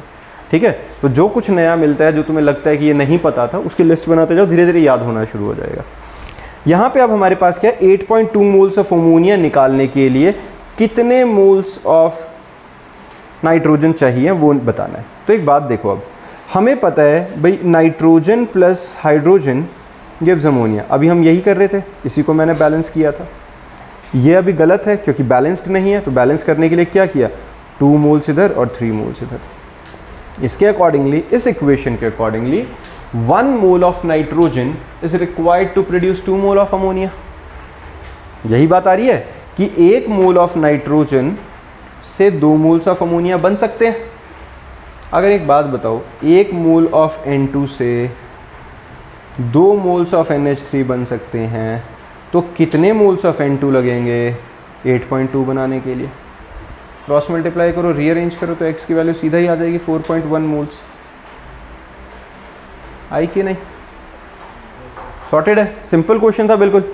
और अगर मान लो मैं तुमसे ये बोलूं कि भाई मास बताओ, वो तो बता दिया नंबर ऑफ मोल्स, मास बताओ कि भाई नाइट्रोजन का कितना मास लगेगा 8.2 मोल्स ऑफ अमोनिया निकालने के लिए, तो अब यहाँ मोल कंसेप्ट लगेगा। कैसे?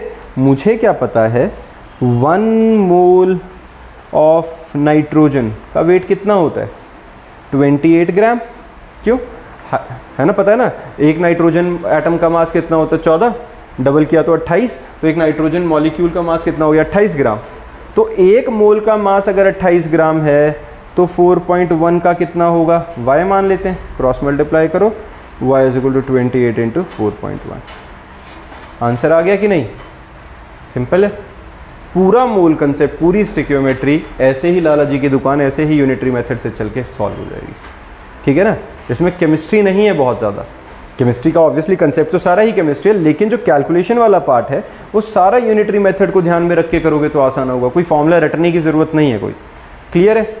उसी के बिहाफ पे बच्चा ये प्रैक्टिस क्वेश्चंस है जो तुम सबको अटेम्प्ट करके रखने हैं। डन है? अब इसके बाद एक टर्म आती है बच्चा, लिमिटिंग रिएजेंट। बहुत ज़्यादा इंपॉर्टेंट, बहुत ज़्यादा ज़रूरी समझने के लिए। अब ये लिमिटिंग रिएजेंट क्या होती है भला? कोई समझ में आता है? वर्ड नाम से समझ में आ रहा है लिमिटिंग रिएजेंट क्या होता है? लिमिटिंग रिएजेंट एक ऐसा रिएक्टेंट है जो रिएक्शन को रोक देगा, जो रिएक्शन को रोक देगा, उसे हम क्या कहते हैं? Limiting reagent. अब रिएक्शन को कैसे रोकेगा भाई, ये बात समझो। मान लो एक एग्जांपल लगाते हैं भाई, हम सारे मिलके गोविंद भाई साहब के घर चाय पीने चले गए, सारा ट्यूशन सारे बच्चों को ले गया मैं वहाँ पे। ठीक है, तो गोविंद भाई साहब से मैंने पूछा कि भाई साहब किस किस को चाय पिला सकते हो? गोविंद भाई साहब कहते हैं सर सबको ही पिला देंगे, बहुत माल है हमारे घर पे, बहुत भर के रखा हुआ है। मैंने कहा ठीक है भाई, क्या क्या है तुम्हारे पास?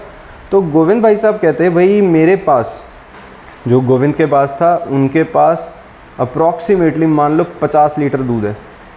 सारे एरिया का दूध इन्होंने इकट्ठा करा हुआ है, 50 लीटर दूध था। कितना है? मिल्क आ गया। ठीक है, और मैंने कहा भाई चीनी कितनी है? कहता है 200 किलो भर के रखी हुई है, अमीरियत की अति मचाई हुई है। ठीक है, शुगर है। मैंने कहा टी कितनी है भाई, चाय पत्ती कितनी है? तो चाय पत्ती कहता, चाय पत्ती हमारे घर है मान लो 20 किलो, बहुत है। मैंने कहा और पानी कितना है? कहता पानी भी है ही, बट आज मोटर चलाना भूल गए तो इसलिए वो हमारे पास मान लो 1 लीटर है। मान लो 1 लीटर को भी थोड़ा और कम करते हैं। ठीक है, हाँ जी। तो हम मान लेते हैं कि हमारे पास पानी कितना है, इस मान लेते हैं इसने कहा कि 500 मिलीलीटर है, आधा लीटर है, बस इतना रख लेते हैं अभी के लिए। ठीक है, इतना पानी है। अब बहुत कुछ है, सारा कुछ है इसके पास। तो मैंने कहा ठीक है, फिर हम जितने भी लोग आए हैं 50-100 लोग, उन सब के लिए चाय बना दो। लेकिन एक मैंने कंडीशन डाल दी, भाई चाय की कॉम्पोजिशन फिक्स रखेंगे, मिक्सचर नहीं पीना, हमें प्योर टी पीनी है। और वो प्योर टी कैसे होगी? जब हम उसका फिक्स्ड कॉम्पोजिशन रखेंगे। फिक्स्ड कॉम्पोजिशन कैसे रखेंगे? एक सेकंड बच्चे, पॉज करना, कोई भी पॉज कर दो एक मिनट। आप अभी उससे ही कर रहे हैं? हाँ जी। तो देखो बच्चे, अब हमारे पास लिमिटिंग रिएजेंट का क्या कंसेप्ट था जब मैं बता रहा हूँ तुम्हें। तो अगर मैंने क्या कहा कि भाई अब हमने जो चाय पीनी थी उस चाय की कॉम्पोजिशन हमने फिक्स रखी हुई है। क्या फिक्स रखी है? मैंने कहा भाई ऐसे नहीं है कि रैंडम कोई भी चाय पिला दोगे, हमें जो चाय पीनी है ना उसकी कॉम्पोजिशन फिक्स कर लेते हैं। भाई 1 कप के अंदर, ये 1 कप की कॉम्पोजिशन है, मैंने कहा 1 कप के अंदर मैक्सिमम जो पानी हो सकता है, मैक्सिमम पानी, let us assume it is equal to 250 ml। ठीक है, इससे ज़्यादा पानी नहीं होना चाहिए, 250 ml का पानी आ गया। और अप्रॉक्सीमेटली मान लेते हैं 150 ml का मिल्क आ गया, वो थोड़ा सा ही दूध पी रहे हैं, कोई नहीं। ठीक है, और हम उसके अंदर जो शुगर मान लेते हैं वो भी हम थोड़ा कम ही रख लेते हैं। शुगर मान लेते हैं 50 ग्राम की, 50 ग्राम उसमें चीनी डाल ली, और उसमें जो टी है, चाय पत्ती है, वो हमने मान लिया कि 20 ग्राम की चाय पत्ती होनी चाहिए। ये होना चाहिए। अब इसके पास भरपूर मात्रा में बहुत कुछ है, तो ये बताओ कितने लोगों को चाय पिलाएगा ये? 2 को। क्यों भाई? भर भर के दूध है, इतना सारा चीनी है, इतनी सारी चाय पत्ती है, 2 लोगों को चाय क्यों पिलाएगा? क्योंकि जैसे ही 2 लोगों के लिए चाय बनेगी, इसका जो पानी है वो ख़त्म हो जाएगा। जैसे ही पानी ख़त्म हो जाएगा, क्या उसके बाद चाय बन पाएगी? तो हमारा रिएक्शन रुक गया कि नहीं? अगर कोई एक रिएक्टेंट भी 100% कंज्यूम हो गया तो रिएक्शन वहीं रुक जाएगा कि नहीं? समझ में आई? And that reactant which get consumed first, जो पहले ही खत्म हो जाता है, सबसे पहले जो खत्म होता है, उसको हम क्या कहते हैं? Limiting reagent. क्योंकि वो डिसाइड करेगा कि प्रोडक्ट कितना बनेगा। समझ में आई? तो यहाँ पे जो सबसे पहले कंज्यूम हो गया वो क्या था? पानी। तो जैसे ही पानी खत्म होएगा तो नंबर ऑफ टी और बन ही नहीं सकते। तो सिर्फ हमें यहाँ पता चल गया कि ओवरऑल जो प्रोडक्ट बनेगा वो सिर्फ 2 कप टी बनेगी। समझ में आई बात ये? तो this is the concept for limiting reagent. एक ऐसा रिएजेंट, एक ऐसा केमिकल, ऐसा रिएक्टेंट जो सबसे पहले कंज्यूम होएगा, ठीक है, ऐसा रिएजेंट या ऐसा रिएक्टेंट जो सबसे पहले कंज्यूम होगा और वही डिसाइड करेगा कि प्रोडक्ट कितना फॉर्म होगा। क्लियर है? This is limiting reagent, this is the concept for limiting reagent. अब लिमिटिंग रिएजेंट के कंसेप्ट में क्या है? यहाँ पे एक क्वेश्चन देखो, सेम वही क्वेश्चन उसी टाइप का, नाइट्रोजन और हाइड्रोजन और NH3 वाला, जैसा हम तब से कर रहे हैं। इस क्वेश्चन के अंदर हमारे पास गिवन क्या है? इन्होंने बोला 50 kg of nitrogen and 10 kg of hydrogen are mix to produce NH3। 50 kilo nitrogen है, 10 किलो हाइड्रोजन है और मिला के NH3 बनाना है। तो पहले बताओ NH3 कितना फॉर्म होगा, और पहले बताओ लिमिटिंग रिएजेंट कौन है इसमें। पहले क्या बताओ कि इसमें लिमिटिंग रिएजेंट कौन सा है। अब देखो कैसे पता चलेगा लिमिटिंग रिएजेंट भाई? पहले तो इसको बैलेंस कर लेते हैं। जब हमने बैलेंस किया तो हमें बैलेंस करके तो सेम वही इक्वेशन आ गई है। यहाँ पे 1 मोल, यहाँ पे 3 मोल्स, यहाँ पे 2 मोल्स ऑफ अमोनिया। बिल्कुल ठीक है। अब एक बात देखो, 1 मोल ऑफ नाइट्रोजन का मतलब होता है 28 ग्राम, 3 मोल्स ऑफ हाइड्रोजन का मतलब 6 ग्राम, क्योंकि एक हाइड्रोजन मॉलिक्यूल का 2 इंटू 3 6 ग्राम। तो 28 ग्राम को 6 ग्राम हाइड्रोजन चाहिए कि नहीं? समझ रहे हो? 28 ग्राम नाइट्रोजन 6 ग्राम हाइड्रोजन से कंबाइन होगा तो जाके अमोनिया की फॉर्मेशन होगी। कितने अमोनिया की होगी? नाइट्रोजन हमारे पास आ गया है 14 + 3 दैट इज 15 16 17 इंटू 2 34 ग्राम का।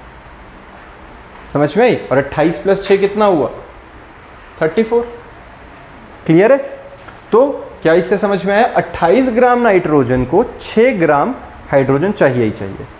अपने पास नाइट्रोजन कितना है? 50 किलो। एक बात बताओ ज़रा, यूनिटरी मेथड लगाते हैं फिर से, एक सेकेंड बस। देखो जो हमारे पास क्या है, अगर मैंने अभी क्या बोला बच्चा, क्या बोला? 28 ग्राम को कितना चाहिए? 6 ग्राम। 28 ग्राम नाइट्रोजन को 6 ग्राम हाइड्रोजन चाहिए। बिल्कुल ठीक है। तो एक बात बताओ, 28 ग्राम को 6 ग्राम चाहिए तो 50 किलो मतलब 50,000 ग्राम को कितने हज़ार ग्राम चाहिएगा या कितने ग्राम चाहिए? क्रॉस मल्टीप्लाई करें तो करा तो x = 6 × 50,000 डिवाइडेड बाई 28 हुआ कि नहीं? और सॉल्व किया तो 75,000 डिवाइडेड बाई 7। काटा पीटी करेंगे तो देखो मेरे को एक चीज़ तो दिख रही है, 75,000 को 7 से डिवाइड करोगे तो 10 से तो बड़ी वैल्यू आएगी 10,000 से तो ज़्यादा बड़ी वैल्यू आएगी। That means greater than 10,000। मतलब 10,000 से तो ज़्यादा हाइड्रोजन चाहिए कि नहीं? 10,000 से ज़्यादा हाइड्रोजन चाहिए, लेकिन हमारे पास तो इतना हाइड्रोजन है ही नहीं। हमारे पास हाइड्रोजन कितना है? सिर्फ 10 किलो। 10,000 ग्राम मतलब 10,000 ग्राम से ज़्यादा मतलब 10 किलो से ज़्यादा, पर हमारे पास तो है ही 10 किलो। यानी कि 50 किलो नाइट्रोजन के रिस्पेक्ट में 10 किलो पहले ख़त्म हो जाएगा कि नहीं? क्योंकि 50 किलो को तो 10 से ज़्यादा चाहिए था। तो वो जो पहले ख़त्म हो जाएगा वो क्या बन जाएगा? Limiting reagent. तो जो प्रोडक्ट बनेगा उसको कौन डिसाइड करेगा? हाइड्रोजन, ना कि नाइट्रोजन। जैसे पिछली बारी वो कप वाले एग्जाम्पल में पानी ने डिसाइड किया था कि कितने कप ऑफ टी बन पाएंगे, ऐसे ही इसमें हमारे रिएक्शन में कौन डिसाइड करेगा? हाइड्रोजन डिसाइड करेगा। हाइड्रोजन के हिसाब से अब क्या चलेंगे हम, जब हाइड्रोजन डिसाइड करेगा तो 3 ग्राम के लिए, मतलब सॉरी 3 मोल्स के लिए 2 मोल्स ऑफ NH3, मतलब 6 ग्राम के हिसाब से 34 ग्राम बनता है। क्या हुआ, 6 ग्राम के हिसाब से 34 ग्राम ऑफ NH3 बनता है ना। तो हमारे पास कितना है, 10 किलो। 10 किलो मतलब 10,000 के लिए कितना बनेगा, अगर 6 ग्राम से 34 बनता है तो 10,000 ग्राम से कितना बनेगा, तो y is equal to 34 into 10,000 divided by 6। इसको सॉल्व कर लोगे, सॉल्व करके हमारा जो वैल्यू आएगा 56.6 kg is the amount of NH3 formed. समझ में आई ये बात। तो लिमिटिंग रिएजेंट का सक्षम बच्चा कंसेप्ट समझ में आ गया। ये सर ये वाला क्वेश्चन नहीं आया। ये वाला क्वेश्चन नहीं आया अच्छे से, मैं फिर से कराता हूँ, मेरी बात सुनो, ध्यान से सुनना भाई, फिर से एक बारी मैं एक बार पूरा ही क्वेश्चन रिपीट करा रहा हूँ। क्या हुआ यहाँ पे, मैंने क्या बताया, लिमिटिंग रिएजेंट का कंसेप्ट समझ में आया, पहले तुम्हें ये बताओ। अच्छा, लिमिटिंग रिएजेंट सुना नहीं तुमने। देखो लिमिटिंग रिएजेंट क्या होता है बेटा, एक ऐसी रिएक्टेंट की वैल्यू जो पहले कंज्यूम हो जाता है, जो पहले ख़त्म हो जाता है। जो पहले ख़त्म हो जाता है उसको हम क्या कहते हैं, लिमिटिंग रिएजेंट। क्योंकि जो पहले ख़त्म हो जाएगा, जो पहले कंज्यूम हो जाएगा, वही डिसाइड करेगा कि हमारे पास प्रोडक्ट कितना बनेगा। क्लियर है ये बात, है ना। जो पहले जैसे ही ख़त्म हो गया उसी टाइम पे रिएक्शन रुक जाएगा, बाकी जितना मर्जी दूसरा रिएक्टेंट बचा रहे उससे क्या करना है हमें, है ना। तो इस केस में जब हमने नाइट्रोजन और हाइड्रोजन को देखा, ये मिलके NH3 बना रहे थे, मैंने इसे बैलेंस कर दिया, बैलेंस करा तो कितना है, यहाँ 2 लग गया, यहाँ 3 लग गया, ये बैलेंस हो गया। तो मुझे एक चीज़ दिख गई बच्चा, यहाँ से नाइट्रोजन कितना लग रहा है, 28 ग्राम, हाइड्रोजन कितना लग रहा है, 6 ग्राम। तो नाइट्रोजन और हाइड्रोजन मिलके 34 ग्राम ऑफ NH3 बना रहा है। कोई दिक्कत इस वाले में, है ना। तो अब एक बात बताओ ज़रा, 28 ग्राम के लिए 6 ग्राम की रिक्वायरमेंट होती है, बिल्कुल ठीक है। अगर मेरे पास 28 ग्राम का नाइट्रोजन है तो उसको 6 ग्राम की ऑक्सीजन चाहिए। हमारे पास क्वेश्चन में कितना था, 50 kg, तो मतलब 50,000 ग्राम है, तो उसके लिए कितने की हाइड्रोजन की रिक्वायरमेंट होगी। मैंने सॉल्व किया तो 6 इंटू 50,000 डिवाइडेड बाई 28, काटा पीटी करो, इसको जब करोगे 2 3s are 2 14s are 2 7s are 25,000 are, है ना। इसको सॉल्व किया तो 75,000 डिवाइडेड बाई 7, जो कि मुझे साफ दिख रहा है कि ये definitely it will be greater than 10,000, है कि नहीं। 10,000 से तो ज़्यादा वैल्यू है, मतलब 50 किलो नाइट्रोजन के लिए जो हाइड्रोजन चलेगा, this will be greater than 10 kg। पर हमारे पास तो 10 kg से ज़्यादा है ही नहीं। क्वेश्चन के अंदर अगर तुम पढ़ोगे तो क्वेश्चन में क्या बोला गया है, क्वेश्चन में बोला गया है that the hydrogen present is 10 kg only.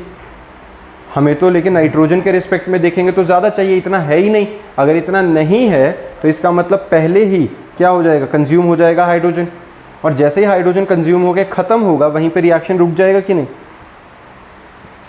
ठीक है ना। न्यूमेरिकल्स अटेम्प्ट कर लेना, डाउट्स आएंगे फिर हम डिस्कस करेंगे। अब आता है बच्चे मास परसेंटेज और वॉल्यूम परसेंटेज। नाम से समझ में आ रहा है यहाँ पे मास परसेंटेज और वॉल्यूम परसेंटेज का मतलब क्या हुआ, mass of one substance divided by total mass into 100। मान लो मैंने दो चीज़ों के लिए लिया, तो weight of A upon total weight into 100, this is mass percentage. Simple है।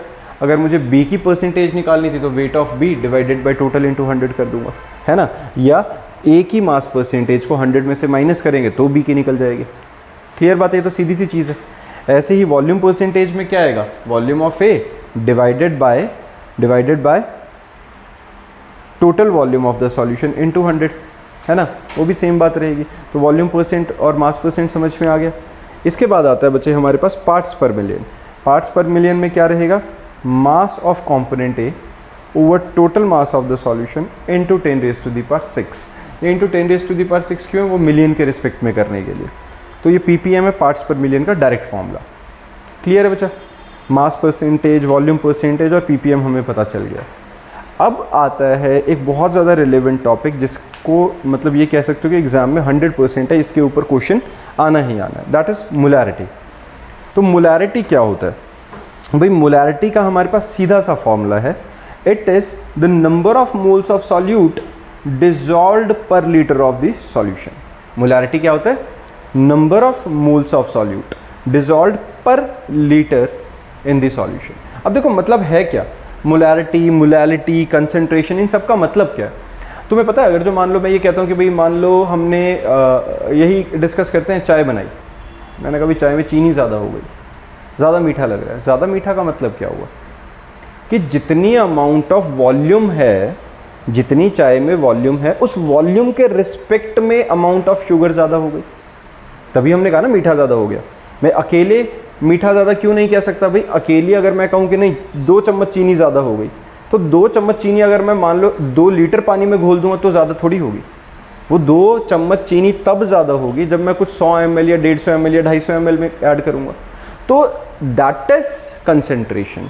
कंसंट्रेशन भी ऐसी चीज़ होती है। कंसंट्रेशन क्या कहते हैं? हम कहते हैं भाई कंसंट्रेशन बहुत हाई है, मतलब अगर मैं एसिड्स के बेस बारे में बात करता हूँ तो एसिड्स के रिस्पेक्ट में हम ज़्यादा बात करते हैं कि डाइल्यूट है, कंसंट्रेटेड है। तो कंसंट्रेटेड एसिड कब कहते हैं? जब amount of acid with respect to amount of water in the solution ज़्यादा होता है। एसिड ज़्यादा हो, वाटर कम हो, तो हम कहते हैं कंसंट्रेटेड एसिड है। ऐसे ही molality, molarity, concentration, mole fraction, सब कुछ सॉल्यूट और सॉल्वेंट के या सॉल्यूट और सॉल्यूशन को रिलेट कराते हुए टर्म्स हैं। ठीक है, हर किसी में थोड़ा थोड़ा सा चेंज है, लेकिन घुमा फिरा के बात उसी रिस्पेक्ट में कर रहे हैं, बट हर किसी का मीनिंग अपना। अब यहाँ पे हमारे पास क्या? मोलैरिटी। मोलैरिटी क्या बता रहा है? Number of moles of solute over volume of solution. भाई 1 लीटर सॉल्यूशन के अंदर, 1 लीटर सॉल्यूशन के अंदर कितने number of moles of solute घोले गए हैं, दैट इज मोलैरिटी। समझ में आई है कि 1 लीटर सॉल्यूशन के अंदर कितने number of moles of solute घोले गए। अब क्योंकि देखो मैं बोलता हूँ चीनी ज़्यादा है, 2 चम्मच चीनी, 3 चम्मच चीनी, ये कोई स्टैंडर्ड बात थोड़ी ना है। चम्मच का साइज़ अलग हो सकता है, वॉल्यूम उसके अंदर कितनी फिल करिए वो अलग हो सकता है। तो उसको स्टैंडर्डाइज करने के लिए हमें क्या लेना पड़ेगा? Number of moles. तो मैंने कहा 1 लीटर वॉल्यूम ऑफ सॉल्यूशन के अंदर कितने number of moles of solute मैंने ऐड किए हैं, दैट इज मोलैरिटी। समझ में आ गई? तो molarity is number of moles of solute over volume of solution in litre. अगर लीटर की जगह मिलीलीटर या सेंटीमीटर क्यूब में अगर मैं वॉल्यूम ले लूँगा तो मुझे इंटू 1000 करना पड़ेगा। क्लियर है? तो number of moles of solute over volume of solution in millilitres और सेंटीमीटर क्यूब इंटू 1000 कर देंगे, that will be equals to molarity. Clear है ये वाली बात? कोई परेशानी? ठीक है ना? तो अब है यूनिट ऑफ मोलैरिटी। यूनिट क्या रहेगी? मोल पर लीटर। यूनिट ऑफ मोलैरिटी क्या होती है बच्चा? मोल पर लीटर और मोल पर डेसीमीटर क्यूब। क्लियर है? मोल पर लीटर या मोल पर डेसीमीटर क्यूब। क्लियर है? 1 litre is equal to 100 millilitre होता है, ये हमें पता है। तो मोलैरिटी का formula NB over V। NB क्या है बेटा? Number of moles of solute, V is the volume of solution in centimetre cube, तो इंटू 1000 हमने इसलिए कर दिया। डन है? और नंबर ऑफ मोल्स का फॉर्मूला क्या था? सीधा सा भाई given mass over molar mass, है ना? ये हमारे पास सीधा सा नंबर ऑफ मोल्स का फॉर्मूला था। तो अब यहाँ क्वेश्चन है find the molarity of the solution. यहाँ हमारे पास क्वेश्चन है find the molarity of the solution when 5.85 gram of NaCl is dissolved in 500 ml of solution. तो हमें क्या मिल गया? गिवन मास किसका? NaCl का। NaCl का मोलर मास निकाल सकते हैं, सोडियम का 23, क्लोरीन का 35, दोनों को ऐड करेंगे। इस मास को दोनों को ऐड करके 58.5 आ गया, 35.5 लेके, तो 58.5 को जब हमने डिवाइड किया तो 0.1 मोल्स आ गया। तो number of moles over volume कितनी है? 500 millilitre into 1000, it is equal to mole per centimetre cube. This is molarity. कोई प्रॉब्लम? ईजी है, सिंपल क्वेश्चंस रहेंगे। अब इसकी ना एक डिसएडवांटेज है, that it depends upon temperature. क्यों भाई? देखो डिसएडवांटेज ऑफ मोलैरिटी है, it depends on the volume which may varies with temperature. क्योंकि वॉल्यूम में तो वेरिएशन आएगा, अगर मैं टेम्परेचर बढ़ाऊंगा तो एक्सपैंड हो जाएगी वॉल्यूम, वॉल्यूम बढ़ जाएगी, टेम्परेचर घटाऊंगा तो कॉन्ट्रैक्ट होगी, वॉल्यूम घट जाएगी। तो इसकी ये डिसएडवांटेज है कि ये अलग अलग टेम्परेचर पे अलग अलग मोलैरिटी की वैल्यूज हमें देता है। ठीक है, ये याद रखना कि डिसएडवांटेज क्या है, that it varies with the value of molarity changes with change in temperature. Done है? चलो मोलैरिटी का क्वेश्चन हो गया, ये सिंपल था। अब आता है बच्चा molality. Molality of the solution.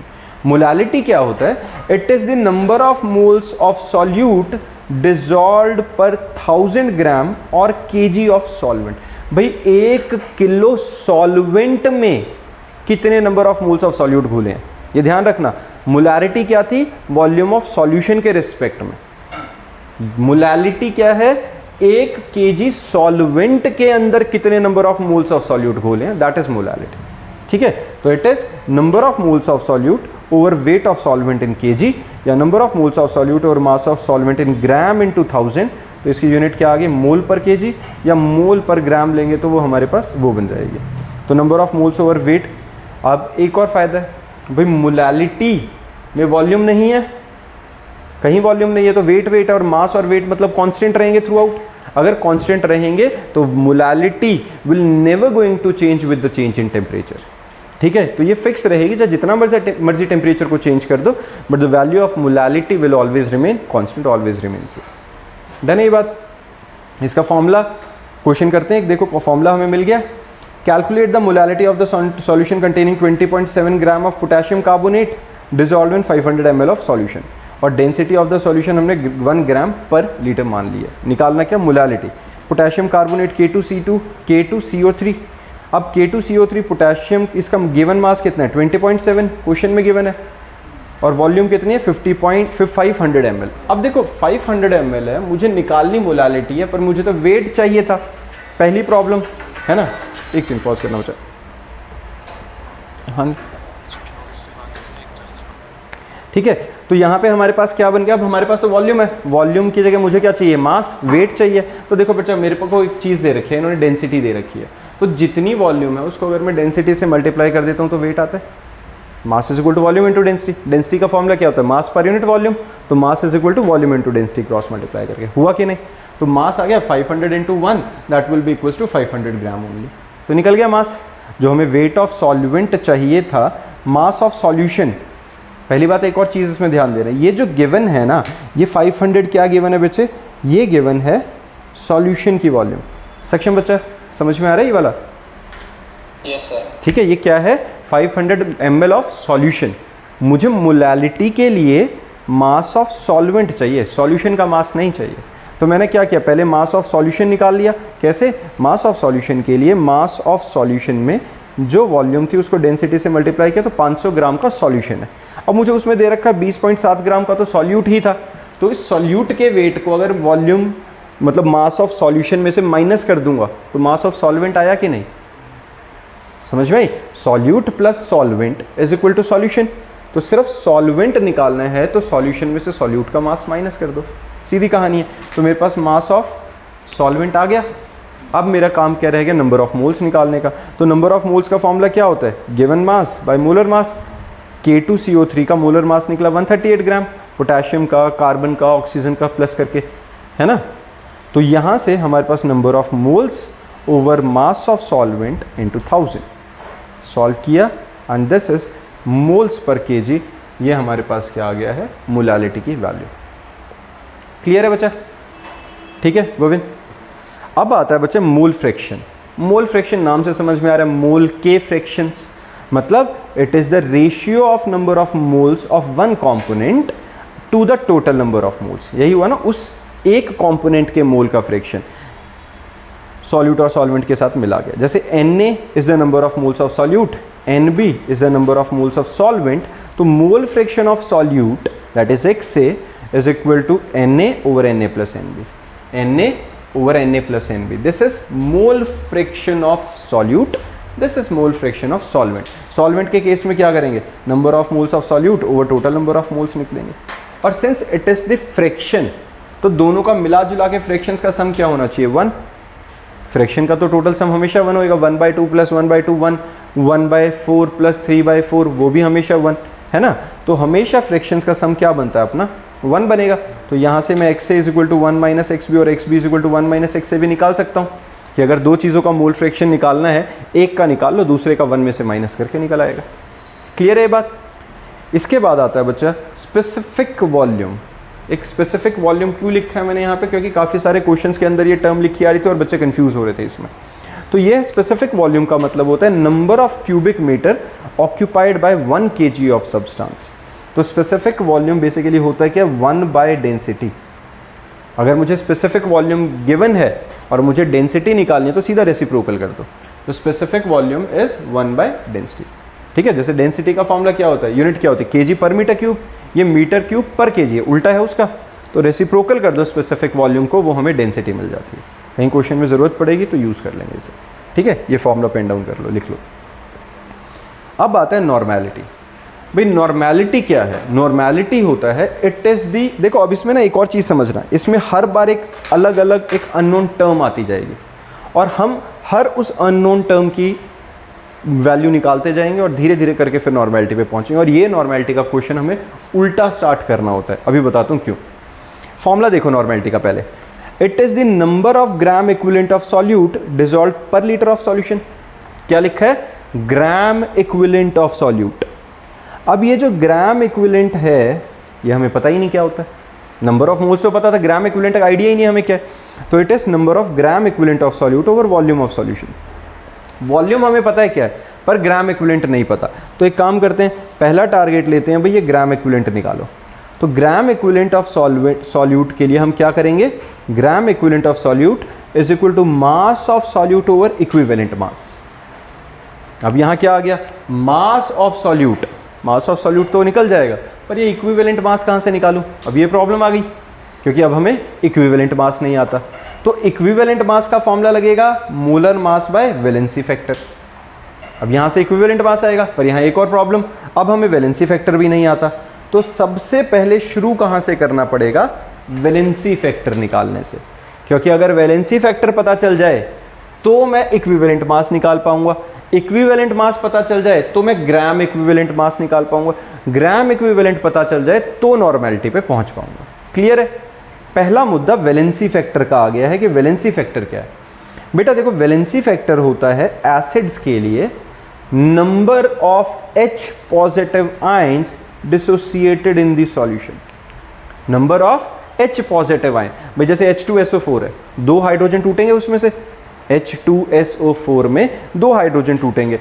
तो 2 हाइड्रोजन जो टूटेंगे तो इसकी बेसिसिटी ऑफ एसिड क्या हो गई, 2। That is valency factor of acid क्या हो गई, 2। तो ये याद रखना, एसिड्स की बेसिसिटी होती है, बेसिस की एसिडिटी होती है।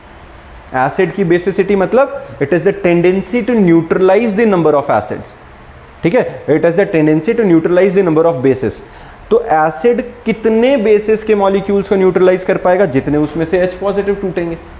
ठीक है, तो इसकी वैलेंसी फैक्टर या बेसिसिटी क्या होगी, 2, जितने H पॉजिटिव टूटेंगे। HCl होता तो सिर्फ एक H टूटता तो उसका वैलेंसी फैक्टर 1 होता।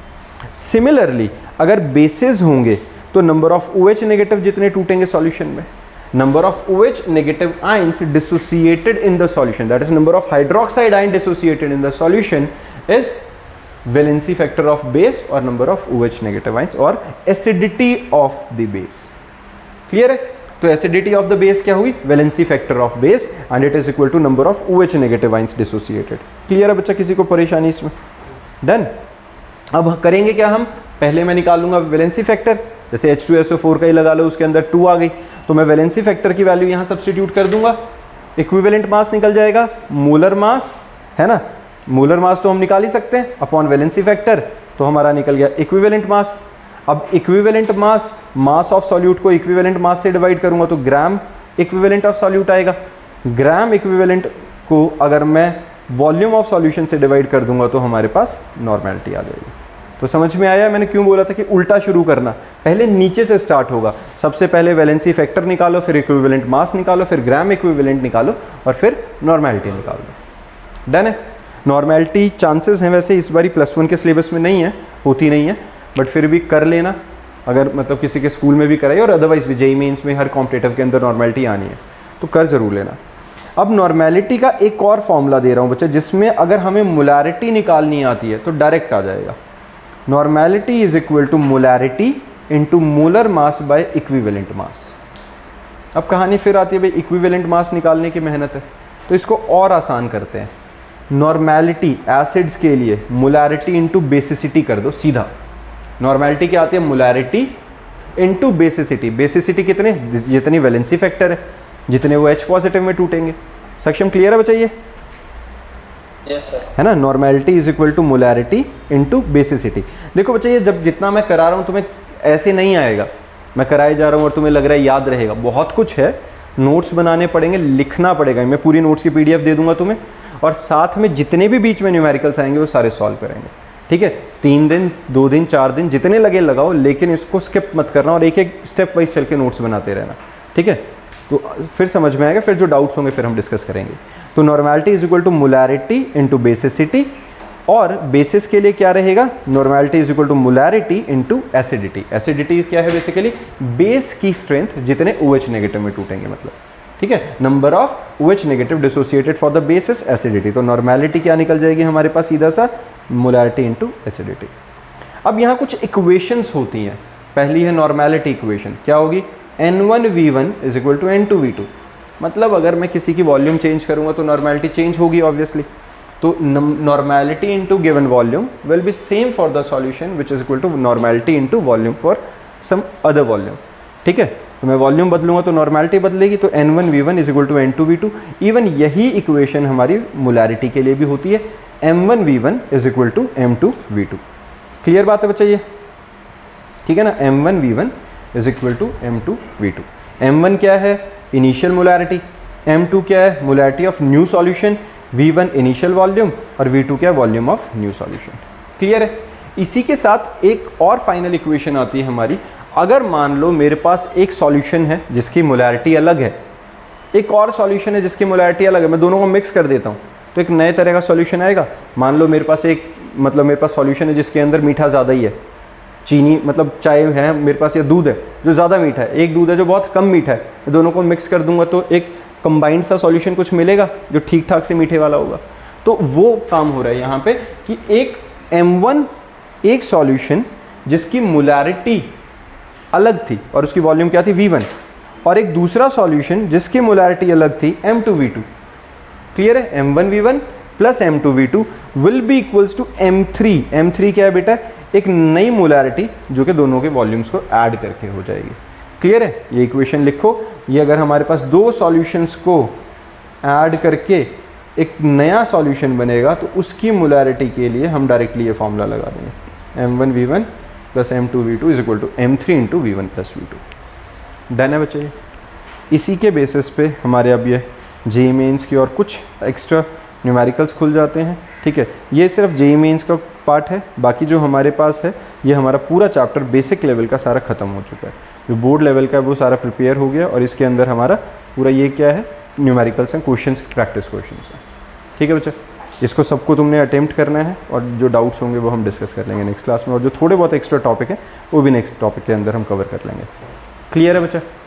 चलो इसी के साथ हमारा टॉपिक वाइंड अप है। डन।